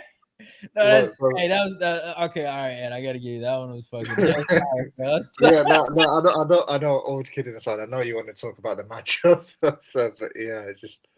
Yeah, bro. I, That was I fire. am. I'm not gonna lie. I still thought he was gonna beat Fiziev anyways, because I think Fiziev.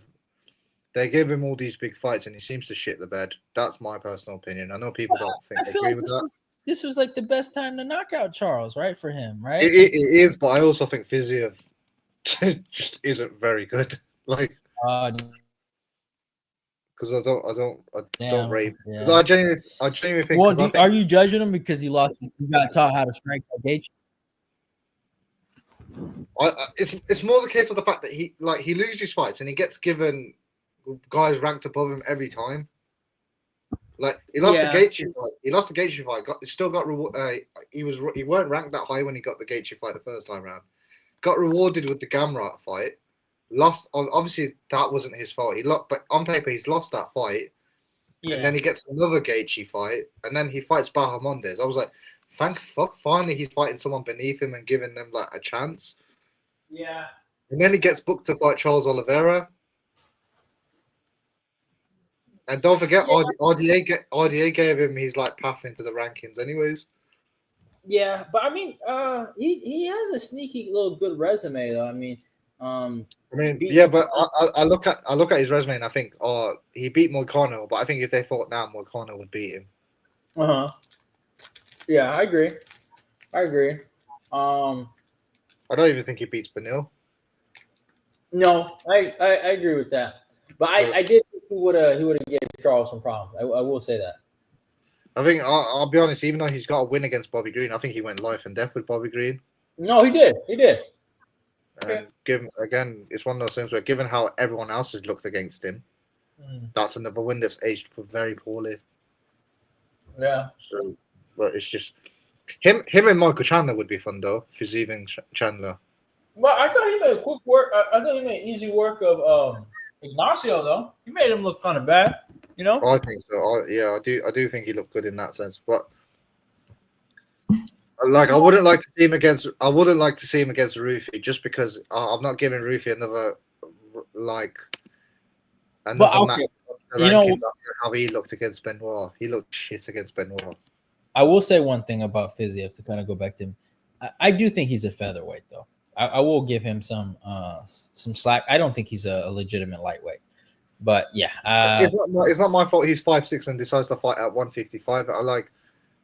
That era's gone now. You can't do you can't do the Frankie Edgar thing. Like obviously, Volk, in my opinion, won the first Makhachev fight, but there's not many great the exception doesn't make the rule. Do you know what I mean? Like, yeah, I mean, yeah, no, you're right. I agree with you. I do, but he probably comes into 145 and fights like a Pitbull or someone like that, or a Ige.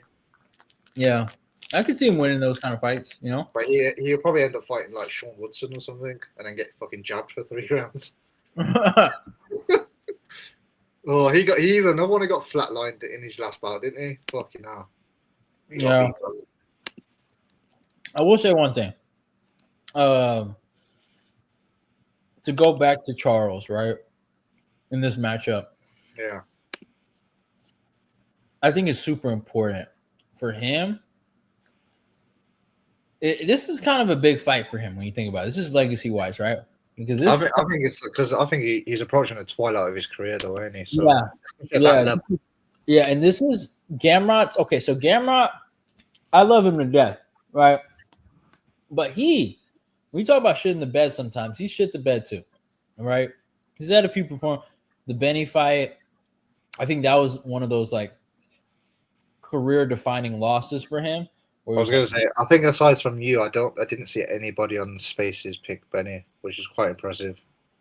No, I'm telling you, man. Benny came to win that day, but and then the Dan Hooker one, I think that one was I know that one kind of hurt him, you know, like a little bit of pride because I think he went in there really confident, thinking that he was going to go out there and out wrestle Dan. And Dan, he gave him a good anti wrestling performance. So The they thing is, both, though, these Aussies, they've all learned how to grapple all of a sudden, though, man. It's crazy. Like even like JDM, how he did against Bilal and stuff. Like since they brought Craig Jones in, they've all done all right, you know. yeah, no, you can't. I mean, they're good. Like they can strike. They can fight, bro. Overall, they can fight. They got good boxers out there. They got good wrestlers out there. The jiu-jitsu starting to it's starting to become like a hotbed for really good MMA fighters, in my opinion. Yeah. But to go back to Gamrot and to Charles, this is a big fight for both of them. This is Gamrot's final kind of like attempt to kind of crack the top 5 as a legit guy. Like he's been top 5 before, but this is his like marquee win. This is a win that he can be like, I won, and this is what establishes me as a guy. And then for Charles, this is kind of like one of those fights, like, you know. I do think though, as popular as Paddy Pimblett is, I think because people don't look at stuff like this. I think if Gamrot wins, like he's another one who's potentially ahead of the queue of Paddy. But I think if Paddy didn't have his beef with Ilya, then he wouldn't be as in demand fighting for the belt. Like I've always said, Paddy needed one more, but the way the division is looking and everybody's sitting out, it's like Arman fuck knows what he's doing. Justin Gaethje basically said he's going to retire if he doesn't fight for the belt next. But it's like I'm not having a guy who wins one, loses one, win one, loses one, always fight for a belt. It's just like it's just annoying with me. I'm fucking sick and tired of that duck-lipped schmuck.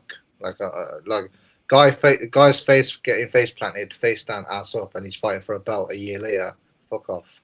Like, yeah, I know. Yeah, it's kind of it's weird. It's fucking lame as fuck. And I'm supposed to like invest my time and energy into that fight, knowing that he's being face planted by someone who doesn't have one punch knockout power. Yeah, I have to entertain the idea of him fighting the Georgian Garden. No, thank you. Stay up at 5 a.m. for that shit. No, because do you know what it is? I like really compelling fights. Like I don't like staying up knowing what's going to happen. Yeah, I hear you. Yeah, I hear you. And it's like Arman's sitting out. Obviously, Islam's in another division now. Max, fuck knows what they're going to do with Max. He's in a weird spot. But for me, like, well, I thought Max versus Charles made the most sense now. I knocked it out while you got it, but they didn't go for it. I think they did, but that fight's too big for a fight night, isn't it? Yeah, that is true. It's a pay-per-view. I think that's why they went. You know what, Gamrot? Like, you couldn't sell ice to an Eskimo. We'll stick you in there. Oh wow, that's crazy. That's wow. It's true though, isn't it? Like it's like you've noticed it. It's not Gamrot's fault. It's not his fault.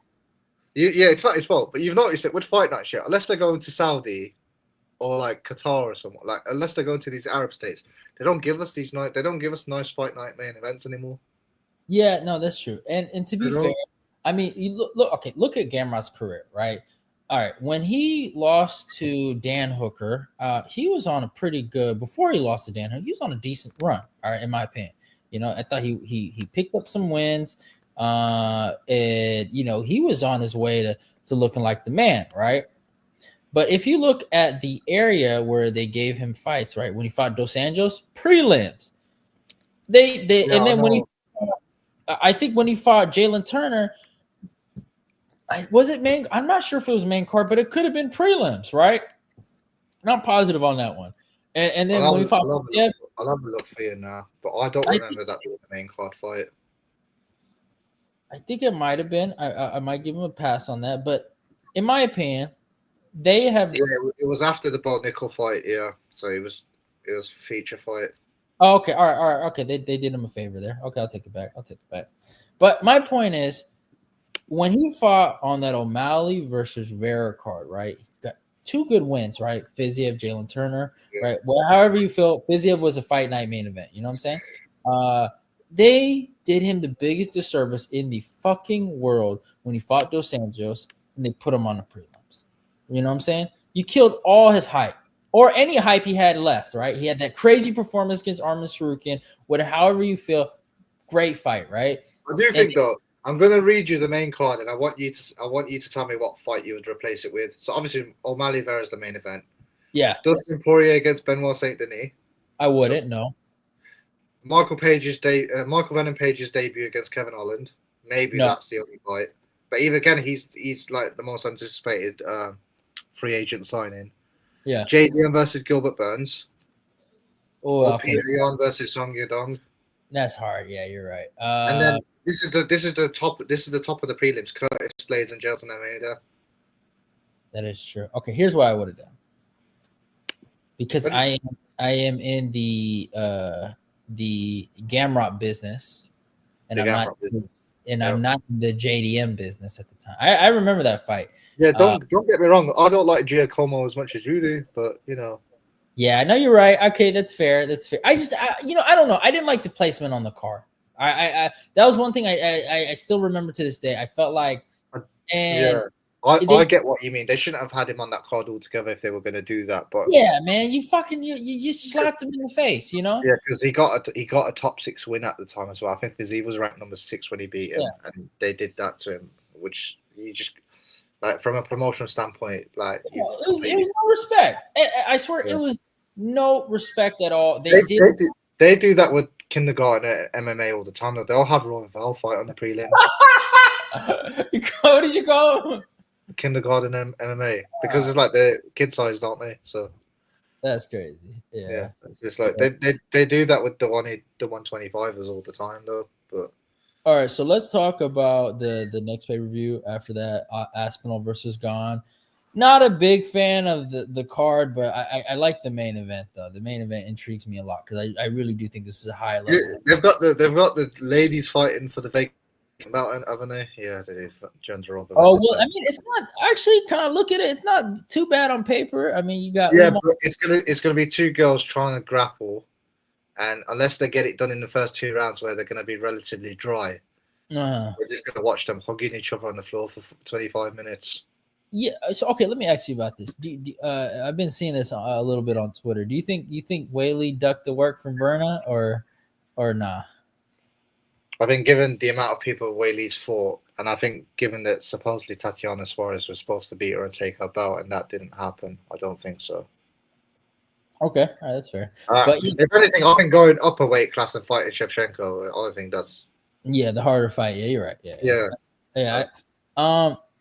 I don't hate the card. I love the Rakic versus how do you say Amazat or whatever, however you say that. All I know, he's about to be 15-1. Okay, that's all I know. That's all I know. I love that fight. I love the Umar Nurmagomedov versus Mario Batista fight. Mario Batista, to me, whatever you want to say about the guy, what he did with Aldo, he's a made man for beating Patchy Mix the way he beat him. This is like Cold War style, Russia versus America, yeah. Yeah. It should be an interesting fight. It really should.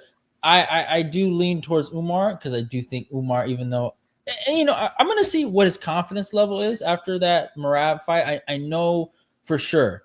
He's going to have the excuses, the hand, all of that. But I know for sure that was a big blow to them because everyone said it. Umar was the best out of the three. Right? Everyone said it. Yeah. Right? They all said it technically. And I believe it. He's a 35er, so he has to be good skillfully. But for him to lose the way he lost to Merab, that hurt because they were very confident. I really know. So I was confident he was gonna win. I was like, there's no way he can lose this fight. Like honestly, on paper, I'm thinking like Merab's not better than him anywhere. But Merab beat him with just trying harder, and that's what it came down to. He's hard, this is crazy. The disrespect, What you say? Disrespect. This all comes down from the fact that Peter Yan takes 3 rounds to get ready, and by the time Peter Yan got ready, he was 3 rounds down. That's not my fault though. Like he's got low buffering speed. Like it's just tell him to upgrade his Wi-Fi. Well, use Ethernet. Tell Peter Yan use Ethernet. Like that's not my fault. But it's just. I love how your logic doesn't apply consistently. Like you hate Merab and call him a Georgian gnome, and then Ilya Topuria is like the biggest Chad in the world.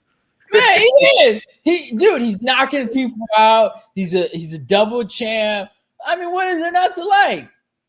I don't know about double champ. He won a vacant belt. Okay, but you got 2 belts on the record. All right, 145, 155. Well, Volk's the current 45 champion last I checked. So do your research. If we're gonna host a podcast show, at least do your research. Like fucking hell, like everyone knows Volk's the 45 champ. Oh, I know that, but he is a former champ at 145, so it does count. All right, he Yeah, might not be a double champ simultaneously, but he got two belts on the record. yeah. You know, Well, can I say Stipe is a double champ because he owned the 205 champ as well? what? Stop it, man! No, no, no, no, no, no, no. It is I'm just saying Stipe is a double champ as well how. because he owned DC as well, and he Oh, was the light DC. heavyweight champ. Too bad, Mr. Ed. All right, I know you have different rules in Albania and how you guys look at things, but listen, it doesn't work like that in the USA.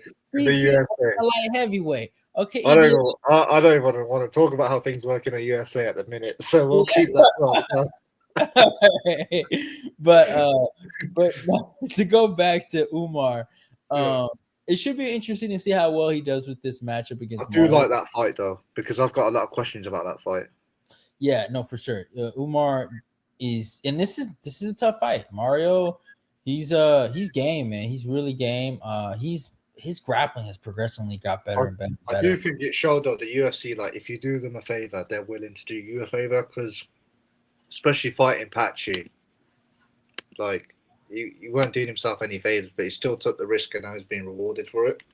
Well, I mean, Patchy. I mean, before that, Patchy. People had respect for Patchy. Like, even if you were like just kind of like a casual Bellator fan, I think he just got stage fright, if I'm honest with you, because I think, to me, I rated him higher than I rated Pico. yeah, that's fair. That's fair. I Like, see. I do think Pico is the better athlete. Like Pico is very Chandler-esque in that sense. But I just felt like Patchy. I felt like to me was going to do more damage in 35 than Pico would have done at 45. But Yeah, yeah. I and can then see that that. happened. And then that happened. I was like, what the fuck's happening in 2025? It's just crazy. Yeah. But okay. So the thing is, though, with Mario, I saw him fight Ricky Simone, and he won that fight. I'm not taking nothing away from him, but I remember Ricky was getting takedowns that first round.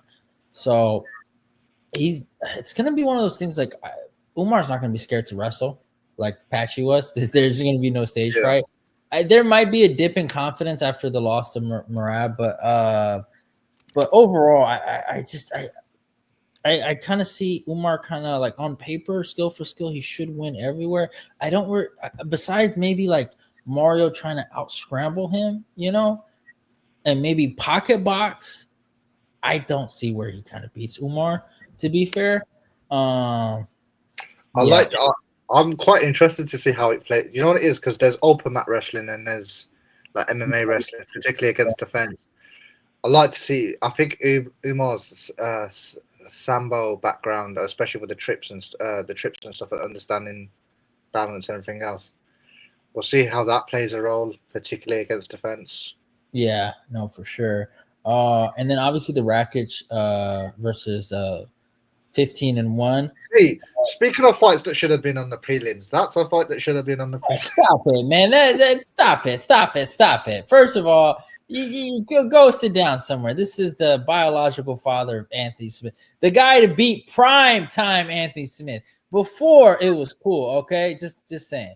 All right. What the guy who spammed calf kicks? Yeah, That's all yeah, he yeah. did. A win is a win. All right, 30-26, buddy. All right, but this is a big fight for Rakic. This is also a career defining fight. This is you're gonna hear me say this a lot. The last stand. This is what separates him from top 5 guy to fighting for the title. Top 10 gatekeeper. Let's say, let's call a spade a spade. Like, Stop. if he loses his fight, he becomes a top 10 gatekeeper and he ends up fighting the Chinese fella. Yeah. No, we're not. We're not fighting that guy, bro. We're not. I refuse. I refuse to live in that universe, bro. I will. If that happens,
the king. The king is back. The king is back.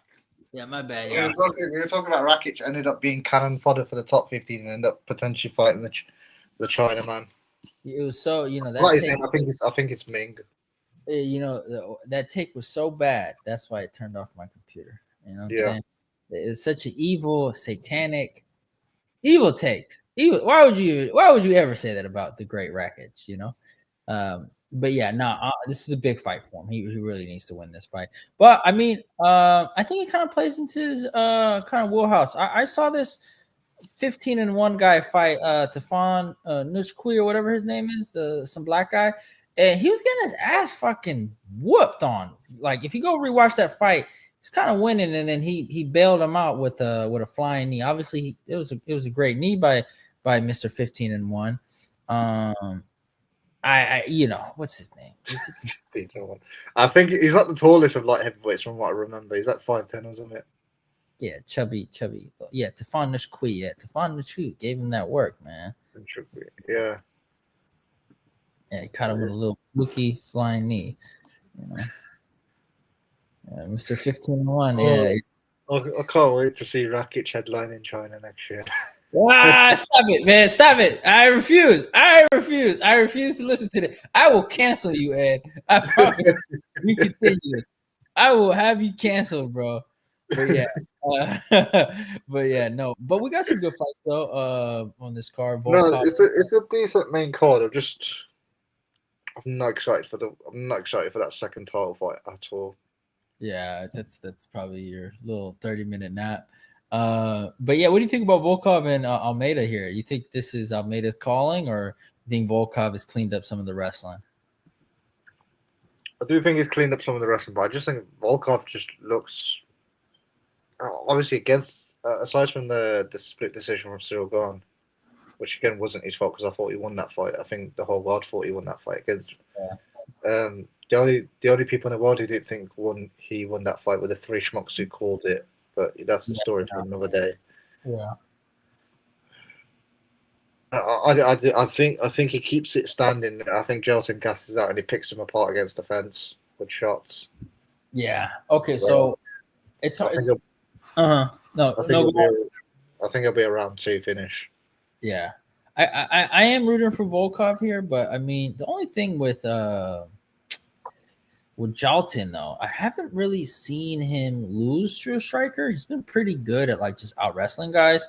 And then when Volkov fought Curtis Blades, I didn't like what I saw there. But I will assume that he's gotten a lot better since that fight. I will say that.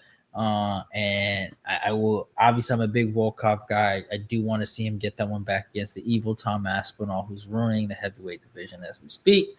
But, I think that fight lasted 2 minutes. It wasn't really that. Yeah, whatever. Easy money for my guy Tom. Yeah. You guys played something with his water. There's a lot of couple. Do you know what it is? Yeah, I'd love to have a job where I make a couple million for like 2 minutes work. That's crazy work. That's crazy. Well, speaking of the evil Tom Aspinall, he will be fighting in Cyril Gane. So I'm actually picking Cyril Gane here. The anti-UK movement. I'll see how it is. Yeah, it's cool. To be honest, I really do think people are acting like this is a mismatch. It's not. This is a close fight, and it's starting to piss me off a little bit because, you remember 3 years ago, this was like the new Muhammad Ali of heavyweight. I'm just saying he made Francis Ngannou look like he was from Dagestan. That's all I'm saying. Okay, but people to this day argue that he potentially would have won that fight, or he could have won that fight on this. Some people argue that, it. I don't think that, but people do argue, and that was a competitive fight. All right, it was 3-2, so that is. Yeah, Francis had no knees, by the way. People forget that. Okay, that is true. I agree. That is fair. He didn't have any knees, but one thing I did like in that fight, he didn't really deal, like he was able to kind of like defensively deal with his power, even though, no knees. I do agree. I don't think Tom's going to knock him out. I don't think Tom's good enough to knock him out. I really believe it. I think Tom can do whatever he wants. If Tom wakes up that Saturday morning and says, you know what, I feel like knocking him out, or he'll knock him out.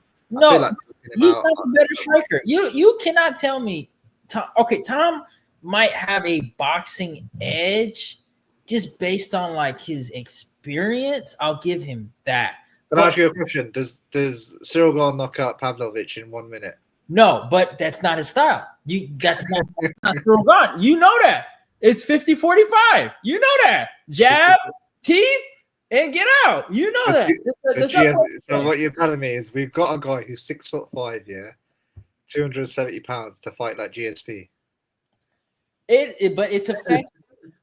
Okay, so all right, if Tom's like bouncing, and he's getting pop shot with the jab, and he's getting the oblique kicks, the teeth, and he doesn't know how to deal with it. So the bouncy to the 1-2 gets kind of old, buddy. It gets old. I'm just saying, Ty and Tuivasa put him out almost. So okay, Ty caught him, but what happened?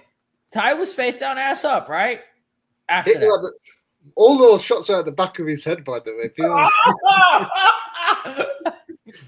I'm sorry, yeah. We can't all fight like, dude. We can't all fight like people who like look like they go to Wendy's and eat food like Derek Lewis and stuff. Like, obviously, like we can't all stat pad our resumes like that. Do you know what I mean? Like, some of us have like real fights, like Tom Aspinall. So it's just like. No, but look at this. Look at this propaganda. 6% of Tapology picks are going towards Cyril Gane. Look at the percentage of finishes for Tom Aspinall as well. Yeah. Okay. But look, let me explain this to y'all. This is propaganda, clear and simple. Yeah. Listen to me, y'all. Listen. You know what it is? People are just recognizing how good the UK is at fighting. Like, no, he's not. Listen. He hasn't even gone past 3 rounds. Okay, what is he gonna do in a championship? Is it my fault people don't last? People said the same thing about Francis Ngannou. It's not our fault we're so indestructible. All right, okay. He. In my opinion, I think Francis hits harder than Tom. He does hit harder. No knees. Right? I'll take. Francis Ngannou does hit harder, and yet Tom Aspinall's average fight time is like 2 minutes. Okay, that's cool. Listen, if he gets to round 4. What are you gonna do, buddy? Because it's past 2 minutes. That's the same with Cyril. That's the same with Cyril Gane, though. Cyril's a natural 5-round fighter. He's fought 5 rounds before. He has. Yeah, for his pace. This guy, man. What you gonna do? If he's the matador, then he can fight 5 rounds. If he's fighting a tough fight, he ain't fighting 5 rounds. Oh, because it's Tom. Because Tom's gonna level change and 1-2 him to death. Right, or go for the double leg. This is what happens when you're a well-rounded, very skillful mixed martial artist. Yeah, but you're getting taken down by glory kickboxers in training. Yeah. Okay. I'm just saying, yeah. Hey, you know the clip, man. The people saw it, all right? The people saw it. Just because Cyril watched like the Karate Kid films and now he thinks he's made it in life, doesn't mean like he's got a chance against Tom. Like, I'm just saying, like, it would be real embarrassing if Cyril Gane gets a 1st-round KO over you. Well, it's a good thing that's not going to happen then, isn't it? It'd be real embarrassing, Ed. I'm just letting you know. I think you've got more chance of knocking Tom out in the 1st round. How about that? Oh, my God. I can't wait. Watch. When Gane does it, bro, either by decision or dude, I hope he doesn't like fucking Anderson Silva did Vitor Belfort. Just the foot to the face, crumble down. Can you explain to me what Cyril Gane's going to do once he gets taken down? His wrestling's gotten better. But, yeah, go ahead. How much better, though? I mean, Spivak's a decent wrestler. Hey, he was scrambling with Volkov, to be fair. But go ahead. So, you saw the Volkov fight and thought, he lost to Volkov, but I think he could beat Tom Aspinall. Okay, listen. First of all right. Bear in mind, he went 15 minutes with Volkov. How long did it take Tom Aspinall to beat Volkov again? That was a rematch, and Volkov has gotten a lot better. All right, and that isn't the same Volkov that fought Tom Aspinall. Now you're not being honest, okay? You know that same Volkov that fought Tom Aspinall also got 50-45 by fucking Cyril Gane. To be fair. Put the crowd to sleep. That's the only way Tom's going night-night, by the way. If Cyril just puts him to sleep in front of him and just like, oh my God, this is so fucking boring. Also, it would be kind of embarrassing if you get heel hooked because you got a history of doing that, right? And don't forget, Cyril likes heel hooks. So yeah, I know a lot about your UK boy. Okay, broken knees, oblique kicks to the knees. We're breaking you down, buddy. The propaganda has to Bro, stop. your boy can't even defend the front headlock position. That's like basic jiu-jitsu. Oh, that's crazy. Okay. Okay. All right, buddy. Okay. You Wow. learn how I'm just saying, yeah. Am I wrong, yeah? But this is something your pops teaches you when you're like 6 years old. Oh, so we bringing up low lights. Okay. Wow. All I right. just said Silgon's what, 35, 36? How old is he? What does it say on there? 35. That was cheap, Ed. You didn't need to bring that up. That has nothing to do with this fight. You know that had nothing to do with It's changed this fight. that was cheap. That was cheap. That was a cheap move. You know it. What? He can't do the whole. He can't defend the front headlock position. Cyril Gane at 35. I can't. You know what? That was fake, bro. Man. Don't even get me started, bro. The paycheck was already given after the fight. You know what? It was sent. It was put in the escrow account, I believe. The one that he took to take the dive. Now, Yeah. serious question: where does Cyril Gane go from here? If Cyril Gane loses, yeah, there'll be 3 title fights and 3 losses. So what do you do with him? I don't know, Jalton. Like, do you ship him off to PFL? No. Paris main events.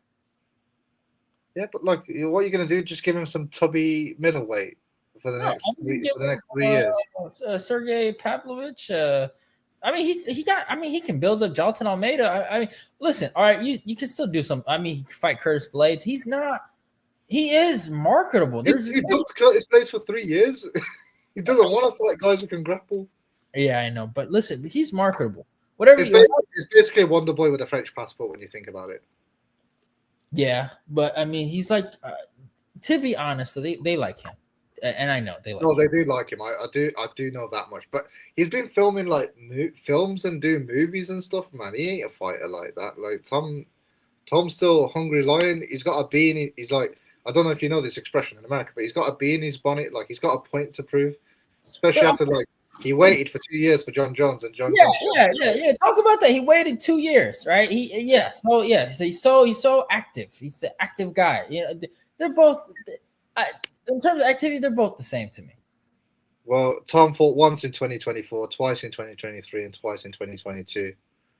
Whereas Cyril Gane fought once in 2024. Who did he fight twice? He fought what? Tybura and then what? For the belt, right? Pavlovich, Tybura, Curtis Blades. Oh wait, when he got injured, or no, that was the 4th fight. Oh, but he got that one back though, didn't he? Okay, so, all right. Whereas Cyril Gane, it's Volkov split decision, Spivak, and then he got choked out. Oh, okay.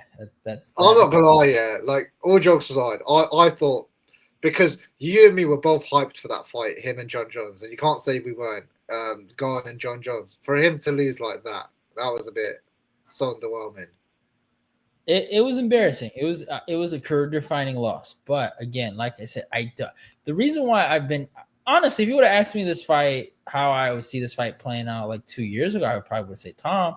And this was like the big Europe fight, right? But the problem with the way people are looking at this fight is they're acting like Cyril has no chance, and I just don't think so. Like, and you know deep down in your heart, he has a chance. There is a chance. I'm not gonna lie, I need Tom to finish him so that I can be like, you know what, Francis didn't finish him. John Jones can't hit anybody, so yeah, I don't know. I need Tom to go I do need Tom to go out there and finish him. I'm not gonna lie. But Ed, no, I'm saying there's a chance. The jab, the teeth, and the angle switches and the footwork, and the cha-cha slide to a decision could happen. I'm just saying. And he moves a lot. It's not like he's going to be in place like Andre Arlovski for a double leg. So it's like, I don't know. Tom knows, as a proud Englishman, like, we can't lose to France under any circumstances. So, like, Tom will probably get disowned by the UK if he loses. And to be honest, French MMA has been on a roll. You know, we just saw what they did to Rufia. We saw what they did to Brazil overall. They padded that France card so that they gave them mismatches. I think the only fight that people thought like the outsiders will win that actually didn't win was Rufia was the letdown, but I picked Benoit to win that fight anyways. Yeah, now Rufia was the letdown. I think but I picked Imavov to beat Kyle. Yeah, I didn't. I saw some Kyle fangirls out there. They were there. I didn't understand why they would pick him, but yeah, I thought Nasruddin. Protest was going mad in the crowd. It was quite funny. Yeah, yeah, it was beautiful. I mean, that dude, seeing their downfall this year has been kind of beautiful, honestly. Oh, the I John Silver one was even worse because everyone said John Silver will get it back in blood. Yeah, he's an idiot, isn't he? He's He a. I he lost so fought much so respect for stupid him. that fight. Oh my face! He played right into Diego's hand. And the worst thing is, I picked John Silver to win that fight. No, but he was the better fighter. You're not wrong. Yeah, I actually don't think you're wrong. He's actually a good when I look skill for skill, who has the most calculated poise, who has just this killer intent, right? Finishing ability, power. yeah. Well, I also like to think that's how I pick fights, which is why I picked John Silver to begin with. But Yeah, again, I've got the KOK and Chris Martino fucking showing up and doing that. It's like, and then this clown, not only does he gives him a free takedown in the first, right? But then after that catches his momentum. He's landing the 1-2, talking shit, right? And then he does the dumbest thing. He's overreaching for elbows, right? And yeah, fucking Diego like people are saying it was a fluke. No, this was a calculated decision via watching ignorance in your face. You know You what know I'm what saying? was annoying though, because in the second round, there was a good minute and a half where he found his rhythm, he got his timing, and he still fucked up that fight. Yeah. John He, Silver was going into the fight as well. like it's so crazy to me. Like, um, I don't have a problem with him, but like, and then for him to like push Diego, like he kind of made me a fan of Diego a little bit. I actually respect Diego now. I used to like really vehemently not true. I swear to God, I actually disliked him, and I was very happy Volk beat him. But now I don't have a problem with Diego I Lopez. need to see him fight Yair though. The Yeah, fucking storylines there. How the fuck that wasn't the main event of that card, anyways, is beyond but me. I'm not gonna lie, Yair's a duck.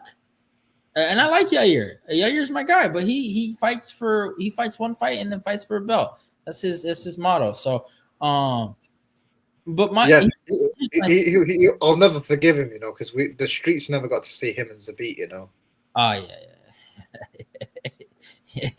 I know a lot of people don't like Ali, but dude, that shit was so. I don't know if you saw him on Pound for Pound with Usman and Henry, but Nah, they what'd they you say? asked him a question about Zabit, and they were like, "Oh, was it injuries? Was it uh like they kept saying was it injuries that ended his career?" And he was like, "You know how Ali talks like you guys, listen, it wasn't injuries. It was the fucking weasel, Yair Rodriguez. Keep ducking fights that make him want to retire." I remember when he said that, dude, I was like, "This dude." But Yeah, but I'm like, not. I get it. I didn't like that either. I was getting annoyed as well. But it's like Zabit can fight other people though, especially because, particularly at the time, it was basically that was a time where we were just seeing Volk and Max fight each other 50 times a year, like, Yeah. and all he needed to do, like, because he'd beaten Cater as well. All he needed to do at the time was beat another person in that top five at the time, which is like an Ortega or someone, and But he'd have been next for the belt. so the problem with that division at the time, you had a lot of guys trying to get the number one contender spot without earning it. So you had a lot of guys thought that they were like the number. You remember you had Korean Zombie, like who would beat Frankie at the time, and then you had Ortega just kind of sitting on that, I kind of think like Aldo was still at 45, isn't it? This was when no, Aldo no, no. I think Aldo had just had left. literally gone to 35 at the time. Yeah, yeah, at the time, right? So you had a lot of guys kind of just sitting on that spot, and not doing anything, and they weren't. I believe it. I probably could see, a Brian Ortega turning down Zabit. I could see him doing that. I mean, to be honest, he lasted so long in the top five because he didn't fight a lot. Real talk. And I'm not trying to be mean. It took nearly 2 years off after he got fucked up by Max, though, isn't it? Yeah, like he doesn't fight, And then I think Zombie felt like, oh, I earned a title shot. Why do I have to fight this guy? No one fought him, and then Yair was the only Yeah, one. but like Zombie's another one where he got knocked out by the elbow though, so I don't know how he told Buddy it was a good idea to sit out after that. But it's just like even now we're talking about Ortega now. I'm looking at his topology. He fought Yair in 2024. Yeah, So the Yair fight where he injured his shoulder, he was out for 2 years or a year and a half. I mean, I can name his last 5 fights. It was fucking what? Aljo, uh, Yeah, Diego Lopez, yeah, yeah, Yair, yeah, Volkanovski, and yeah, then before that Korean Zombie, and then before that Holloway. He yeah. doesn't fight a lot. You don't, yeah. But I'm looking at his pathology now. Like the Max Holloway fight took him out for 2 years. He beat Zombie. He beat Zombie, and then he sat out for another year to fight Volk. Yeah, he And did then that. he lost to Volk, and then he sat out. Um, he then sat out for 10 months, 40 and then the shoulder injury happened, and then obviously he was out for another 2 years, and then he beat Yair Rodriguez in February, and then turned around in September, which is 7 months. Yeah, like he'll turn around if he knows there's title implications. Yeah, That's the reason he turned around for Diego because he knew there's title implications to that. yeah, But and then he left Diego September 24, and then he fought Aljo in August this year. So he sat out for 11 months and fought Aljo. But this is the thing, yeah. There's been stuff in the pipeline for him to fight in 55 for the last 2 years, and he hasn't fought at 55, and he struggled to make the weight. yeah, Like I know. he hasn't made featherweight the last two fights, has he? Uh Well, he didn't make it against Aljo, and he didn't make it against. I think if he did make it against no, Lopez, he made it against what's did he his make it name? against Lopez? Yeah, he Just did. about. Aljo, I guess he's about to die or whatever. I don't know. It, he's a clown, bro. You know, I'll be honest. The certain fighters, I just think like I know they got rid of Brian Battle, yeah, and I think they made the right decision. But I think Ortega does the same shit he does, and I don't understand why they fucking persist with him for years. yeah, I don't. To be honest, I can't really explain why they have kept. It has to be name value, right? Like Brian Battle didn't have name value like that, so they kind of let him go. And um, I don't know. I don't know why they don't do it more. I mean, Is he worth the money that he gets paid though? Considering how often he fights. yeah, I don't know. Like, I can't give you a good reason why. yeah. I can't give you a good Because reason. if I we're mean, gonna, if we're gonna do the whole name value thing, like Cedric Dumas is probably doing something stupid right now, but he still fucking fights in the UFC. And then he did all of that shit, and then there was the no contest as well. It's yeah. like he's another one who's still in the UFC. I don't understand how. You know, one thing I didn't like about Cedric. Can I be honest about him? I didn't like how he was doing this thing with what's this shit called Adam 22, uh, and he was kind of like going back and forth, you know, and I just didn't like. Oh, you remember he was kind of beefing with the guy for extra, and they were trying to set up a fight. I don't know if you remember that, but his head is not in the game, and that's one thing I've been keeping about him. He's lost two of the last three as well, so I don't even know why. Nothing. Like if they said, you know what, he's a bit of a schmuck outside the octagon, but he wins fights like John Jones, I'd have been like, you know what, it's not ideal, but fair enough. But he's lost two out of the last three. Yeah, yeah. No, you're right. I don't. I mean, he's like a name and he's a character. He kind of looks funny, so maybe that's why they keep him. But I think I don't know, dude. When he fought Mikel and he got knocked out, I was like, damn, all right, that's not a good look. Yeah, but Mikel's one of those guys, man. It's just he's good, but he's not quite top 15. But he's like if you beat him, you're in next for like a ranked fight. Yeah. They've just signed his brother as well to the same division, which is quite interesting. Yeah, I know, right? Do you think he's gonna be like a good, like kind of like contender? Like, what's your thoughts on him? What, the brother? Yeah. I only saw him fight for that was 20 seconds, so I can't tell you a lot about him. I really can't. Okay, so because I know you've been watching a lot of the contender. The contender series I have been watching, but his fight literally lasted like 20 seconds. Yeah. Well, okay, let's talk about one last thing, and then so let's talk about the MSG card, New York. I might be going to that. Who knows? Maybe. Oh wow. Maybe. So Money man F, yeah, with the yeah, MSG. Wow. You know your boy. I wonder what the nosebleed seats go for 2K. Probably. Well, the flight, all of that shit's fucking crazy. Oh man. Oh, did you? Okay, speaking about Contender Series, actually, did you see the little Sean O'Malley kid, the one that looks like Sean? Did you watch him fight? I think that's the one that's in his camp. Yeah. You know what I'm talking about, right? Is it Tommy McMillan? I think that's the one with the lip. Yeah, I quite liked his fight. Yeah, it was a good scrap. What'd you think? Yeah, I quite liked his fight, man. He's got something about him. He just looks like a tough-nosed kid, to be honest. So I'm quite excited in that sense. Yeah. I still think it's early days to see if he's going to do anything, but it's like I just like the fact that, you know what, he didn't look phased at all. That's the biggest thing.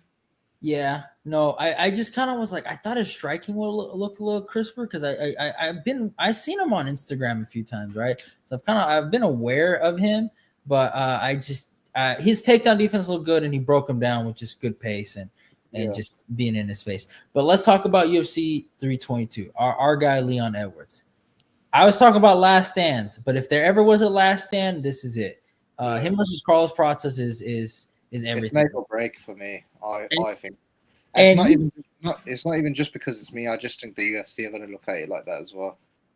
And you saw Ian Gary kind of talk about it, right? He was talking hella shit, by the way. Which I mean, he can do it now, but like, I mean, considering my boy knocked him out in sparring, still right? Like, do you think that's where there's a beef? Because he's been getting on Leon so hard. I'm like, that's where the beef stemmed from, and it weren't even just Leon didn't even ever come out and say he knocked him out in sparring because Leon's humble like that, but Paddy and everyone else said it, so it's been floating all around UK MMA. That's why he went like ducking and diving away.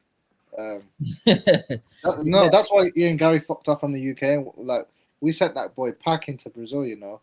Yeah. He's been running his mouth a lot, so I kind of like want. I feel bad for Leon because everyone is running their mouth. Like, it is crazy the amount of trash talk that these guys have been waiting to talk about this man, because I know he lost to Sean Brady. He kind of tried to big brother Sean. I don't think he should have did it, but he did, right? In my humble fucking opinion, he is not a bum. And I've been seeing this. Like, I don't think it's that though. I think people have just, because ever since he's won the belt, and obviously people have been saying he's been riding like the wind and all this stuff. It's like, because of the manner he won the belt as well. People said it was a fluke to begin with. So, but okay, the trilogy though. What's the excuse for that? People have been waiting on it. Yeah, like, and you know, I just think because Leon was getting shot on before he won the belt, people have just been waiting to shit on him. Like, people just don't like him, which is fair enough. But yeah, it's just one of those things where, like, now I think this could be one of those things where it's like, oh, you must have forgot. Do you know what I mean? No, it's gonna be one of those things, and I see him just fucking doing work, bro. I think if it's 3 rounds, it suits him even more. To be honest, he doesn't need to get going. So everyone's talking about, he doesn't have the lateral movement of Ian Gary. Okay, but if you go watch that fight, right, Ian is moving, but when he's striking, he stays like, you know what I'm saying? Like, he's in the center and he's attacking Carlos and he's standing his ground. Then he moves, right? I don't think Leon is going to need to necessarily move, and I think Leon will maul him if he takes it to the ground, because he hasn't had an opportunity to fight a guy where he can mix it up with, you know, where he could enforce grappling. I think that as well. I just think it's also one of those. I just think it's one of those fights where I think he gets to finally show his full skill set.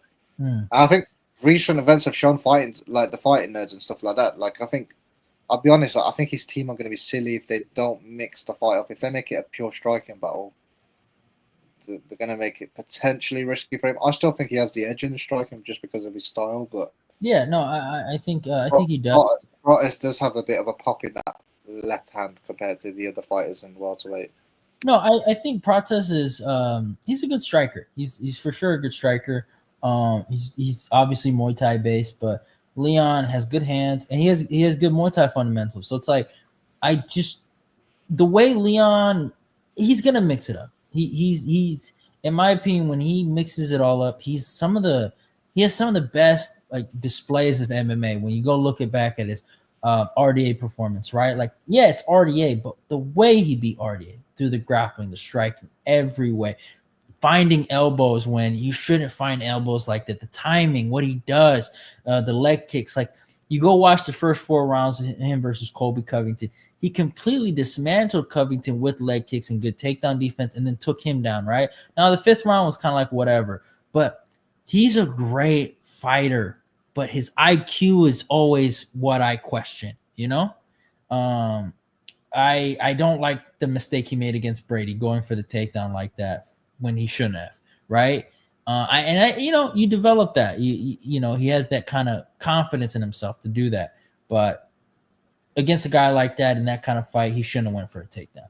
When he fought Bilal, he was just too reluctant to stand his ground. You know what I'm saying? And he didn't do a good job of implementing good striking and try to grapple with Bilal more, and I didn't like that, more or less, and that was the problem. I just with Leon, but when I look at the matchup, I just think Leon is the more well-rounded fighter here. Honestly, I just really can't see Leon going out here and lose to Carlos Pratas. I just don't. I know Carlos is coming off a great knockout over Jeff Neal. But I just do not see him doing that to Leon. So No, I hear that. I also think obviously Leon's been in. Obviously, he's been helping his brother prepare for his recent fight, which obviously another headshot win for the UK. I keep telling yeah, you, Jose, we no, practically invented that shit. I like Fabian, man. Fabian's a real champion, unlike that loser from Miami, Johnny Elbin. But The fact that Evelyn lost his belt the way he did, it was quite hilarious. he had it coming, bro. He's a clown, bro. He's a clown. But Um, yeah, yeah, I do think I finally get to see Leon as a mixed martial artist for the first time in ages, rather than obviously the matchups he's had in the last few years have just been he's fighting a wrestler, he's fighting another wrestler, he's fighting yeah, another wrestler. For us, it's always been about keeping the fight standing and implementing our game plan on the feet, and it's been like being a Leon fan, it's been fucking so boring to watch, which is why obviously the other fights he's had like the Gunnar Nelsons and the RDAs and the Nate Diaz's of the world and yeah, Barbarinas, obviously just to name a few. It's like it's been nice to watch. Like when I was watching him as a mixed martial artist fighting a fight, rather than the last few fights have been right. I'm watching a guy who's a striker, just trying not to get taken down, mm, which has been quite different. Obviously, like no one's disputing that Pratis isn't dangerous or he's not good and all this stuff. Um, but it's like even with the Ian Gary fight, like it's just I, I just think a lot of what Ian can implement is Leon can implement, and I also think Leon has weapons. I think it works both ways. I think Leon has weapons that Ian doesn't have, like particularly when he like the single collars and everything else, and the elbows off the breaks and stuff like that. yeah. No, I agree. I just think finally think like I'll finally get to see Leon throw a bit of those, more of those elbows and using a bit some of those weapons that he hasn't used quite as much in the last few years. Yeah. Um, No, it's interesting. It's interesting. He's fighting a southpaw as well because obviously, aside from Colby, majority of his fights have been against orthodox fighters. yeah.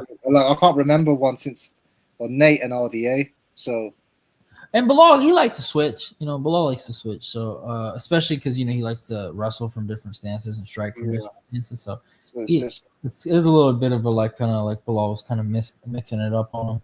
But I think I think even though Protter's fought recently, I don't know if in general he fights southpaw fighters all the time. I could be wrong though. yeah, and then okay, if you go look at that Jeff Neal fight, I mean, you saw the clip right of your boy Brahim Midge or whatever talking shit about his coach. Mm, You remember that? yeah, Yeah. So Jeff Neal did not fight a good game plan.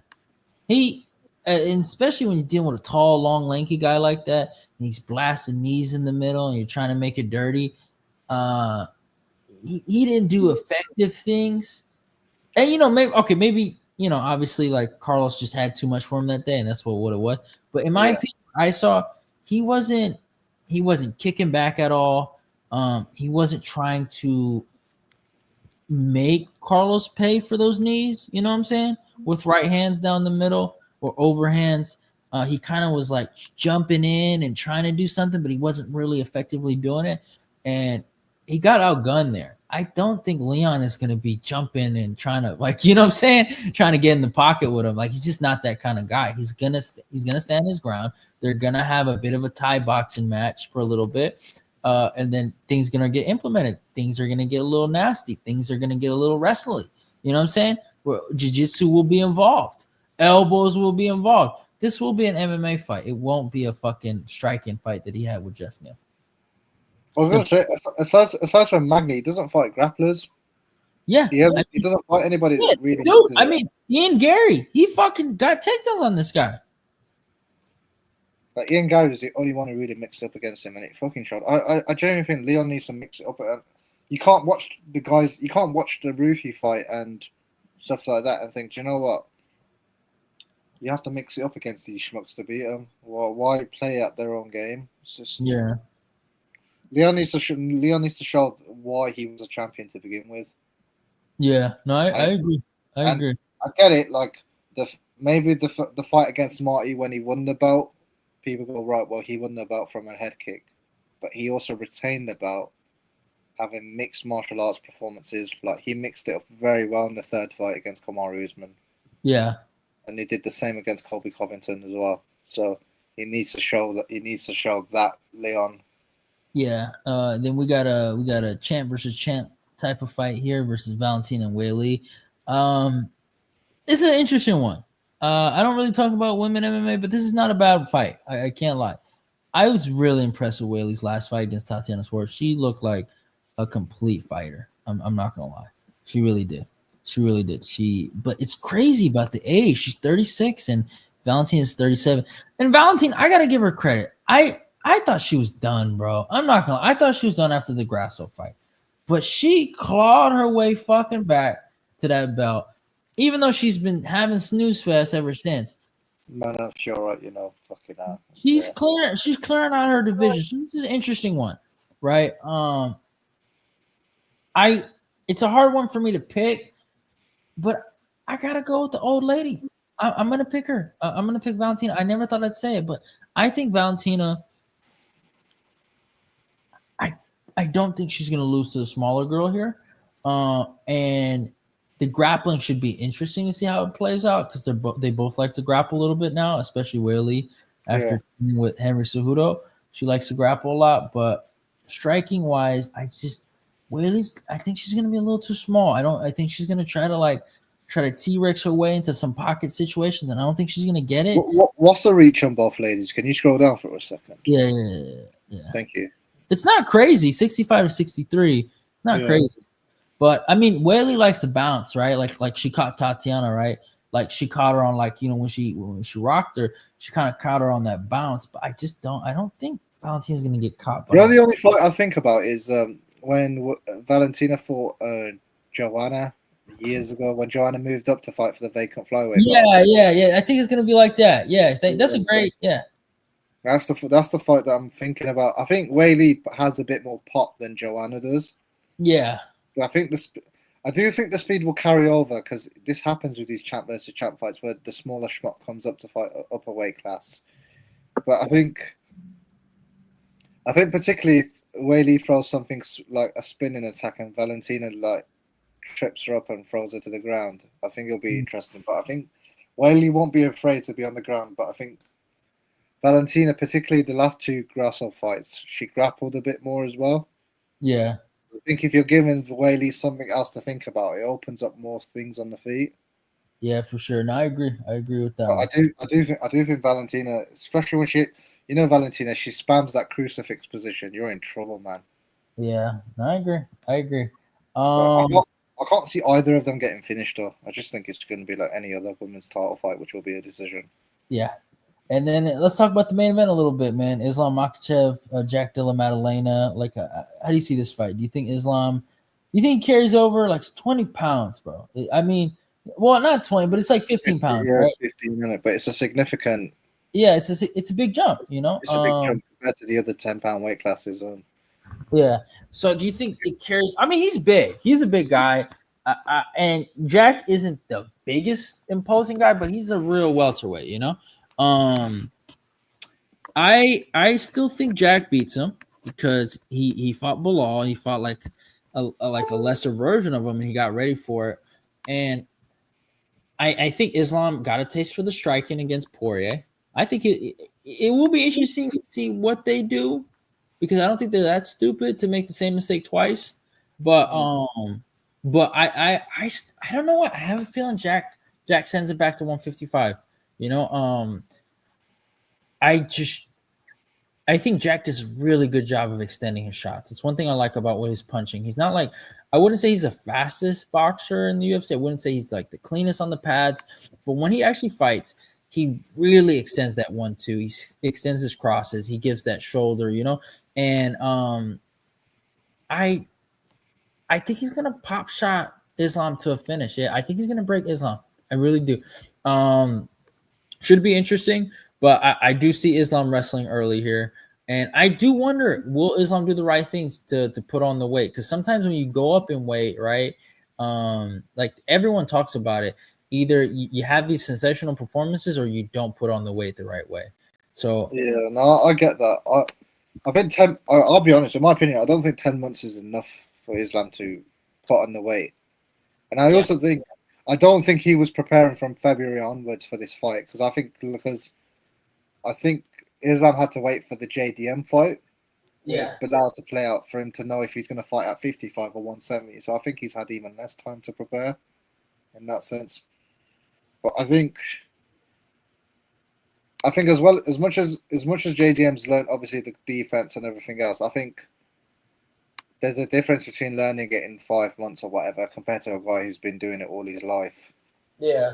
And I think the gaps. It depends on who you think's plugs their different. It depends on who's covered their gaps a bit better. Do you think JDM's covered his defensive grappling better than Islam's covered his striking? If that makes sense. Okay, but okay, here's my thing, right? I think Islam getting popped at 170 is going to be interesting though. Like getting punched by a real 170 guys. But I don't want to make excuses, right? Because you know we talk about the Gilbert Burns fight, right? And Gilbert had that in the bag, right? We all know that. Yeah. But to his fairness, right? I don't like Jack, but he had a broken hand, right? Going into that fight, you know. He I broke his arm in that fight. right. You know, so it's like I don't know if we can really judge him off of that. The base Wahhabis fight was stupid, but it was because of a mistake he was making, you know. Um, I don't want to be like, oh, he's going to be the greatest welterweight of all time, but I think stylistically in these matchups, he's getting a lot of like again, I think they're underestimating him. And you know, they did the same thing with Marab. They do it a lot, right? And you know, sometimes they're proven right. But the thing is, when you go in these matchups and you just assume you're gonna steamroll this guy like Bilal did, right? Uh like some of these other cats, you get kind of shown up. And Islam's a pound for pound level great fighter. I'm not taking nothing away from him. But he's he's a bully. He's always the bigger guy. I do want to see how well he adjusts to that. And one thing I do give him credit, his big brother Khabib didn't do that. You know what I'm saying? So he is daring to be great here. He really is. This is a Yeah. and I get the matchup. I get why they're doing what they're doing, and I see what they see. But again, the last guy made the same mistake. Don't be like the last guy. You know? Is it not crazy when you look at Islam's resume at 55? Renato, Poirier, Volkov, Charles. The last five schmucks have fought at 45. Yeah. And then he's going to fight at 170 now against a Yeah. real 170. No, Like, it's interesting because he thrives the on being reason why the reason why I say this is because as much as people say, well, Dustin's been a lightweight for 6, 7, 8 years, it's like, yes, but Giacomo, yeah, whether it's his first fight or his 20th fight, he could never make 145. yeah. So I just look at it and I just think I just think with Bilal though, like I feel like even though he was striking and they were calling him the Chicago Canelo and all this kind of stuff, like you knew that even though he was hitting you with a pitter patter shots, you knew he was trying to take you down. Whereas I think with Islam, it's hard for me to bet against Islam because he's done so much he's got so much skin in the game. Does Yeah. that make sense? Whereas Giacomo is literally just holding the belt. But again, like I said, that's the problem. They're looking at him like a guy that's holding the belt. But you can't go into a fight like, oh, this is easy money, you know? I don't know, bro. You can't, can you watch the Hafiz fight back and tell me you've got the same level of confidence in him though? No, I don't. But he's a fluke master. I learned this. I'm telling you, bro. These guys don't respect him, and he goes out there and shows them up. That's what he does. Here's the thing. When he first came out, everyone was kind of on his tip a little bit, right? You remember, oh, boxer, you know. But after the Hafiz fight, it was like, fuck him. He's not the guy. I mean, at this point, he's shown that he can be the guy. Now, I think he's the best guy in the division? I don't. Do I think Leon beats him? Call me crazy. I do. Do I think Sean Brady beats him? I do. But little Bilal Muhammad, no, I don't think so. And then the guy that's a natural weight bully fighting at 170, I don't think so. I don't. It's crazy because at the start of the year, I did my pick was Giacomo to end the year holding the belt, but I didn't think this fight would happen this year. Yeah, So- no, I thought he was going to get a fluke over Shavkat. That's what I thought he was going to do, right? Because he's so good at the fluke machine. I mean, look at the Gilbert fight. That's the definition of a fucking like comeback victory, you know? Flukish, you know, a little out of nowhere, right? Catches him with a knee as he's normally getting double legged in round 1 and 2, but he catches him right when it matters in the last 90 seconds of the third round. You know what I'm saying? So it's like he knows how to win. And even like the Bilal fight, it was kind of tight, you know, it was a competitive fight, but he did the right things to win at the end. And like I said, I've seen Volk get hurt, not Volk, but Islam get hurt against Volk. He kind of got like touched up against Dustin. I think JDM hits a little harder than those guys, and he really extends. Like he's not arm punching or he's not T-Rex punching. He's really extending those shoulders as he's throwing those 1-2s, and like you can tell, there's a little difference with his boxing and some of these other guys because he can really extend and he pops guys, man. He really hurts guys with his punches. He cracks them with the jab. He's splitting guys open with the jab, and he's finishing them with the cross. So I just honestly I think, unless Islam can just have this crazy back taken performance where he takes his back and he's controlling him for 5 rounds or submits him, I don't see him. I could see this being like the first Volk fight. The only difference is JDM finishes him this time, you know? Yeah. I think if it plays out like the first Volk fight, JDM gets a late finish. I do think Islam's in trouble if it goes like that. Yeah. He's in trouble. He's in I do think if Islam.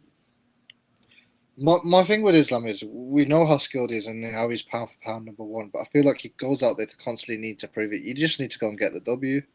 I think the Poirier fight, like I feel like he could have made the Poirier fight a lot easier than it needed to be. But because you know he tried to panic wrestle a little bit, then he tried to box him. You know he didn't. And same thing with Volk. He panic wrestled a little bit, and then after he was so tired panic wrestling, he was getting lit up. You know, that's the thing. In my opinion, his best performance ever was when he fought Charles. Like, just clear. Like he was very patient, calculated, waited for his moments, took advantage when he needed to, and got him out of there. Clear and simple, you know. My favorite performance is the Dan Hooker one. You know, the one where he nearly ripped his arm off.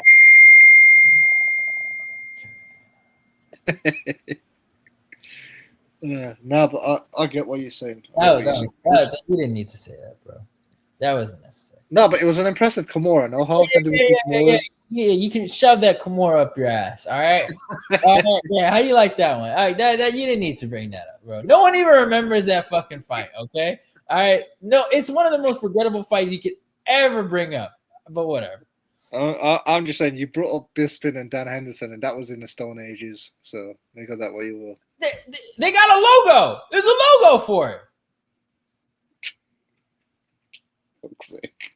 I didn't make it up. He made it. You always have to like try and disrespect the Godfather of British MMA every time.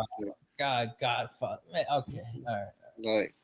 Like I'm just saying, yeah, but I do lean towards JDM though. But I, I just, I don't know. Maybe, this is why I didn't want this fight to happen this year because I think Islam needed more time. yeah, and he's Eric. He's gonna. I'm telling you, man. Those motherfuckers are cocky, bro. And he's gonna go in there thinking it's easy money, just like Bilal did. And you can't do that. You can't, especially like. Low key though, if he beats JDM, he low key owns Australia though. Oh no, he does. He does. He does. And this is a big one for them too. They want to get that one back. I know that. Because and they feel how they feel, right? They feel like the second Volk fight was bullshit, right? But I mean, you watch that fight. One thing I will give Islam some credit for, he set up Volk really perfectly, hit him to the body a few times with some kicks, and then went up high. I can't even be mad at that. So, but it should be a great fight. But nonetheless, all right, I do got to go to sleep eventually, though. It's like 3 o'clock at night. I'm getting some text messages from the lady saying that this is ridiculous. So I gotta go. But you guys, that's the fight talk for you guys. So love y'all. I'm out of here. Make sure to follow my boy Ed on his social medias. Those links will be down below. Follow me, likes, comment, subscribe, whatever. And yeah, check out the replay if you're not able to watch it live. I know we're a little late. Most of y'all are asleep. But yeah, man, hope you guys enjoyed it. And love y'all and goodbye, man. Always enjoy the show with you, Ed. Always.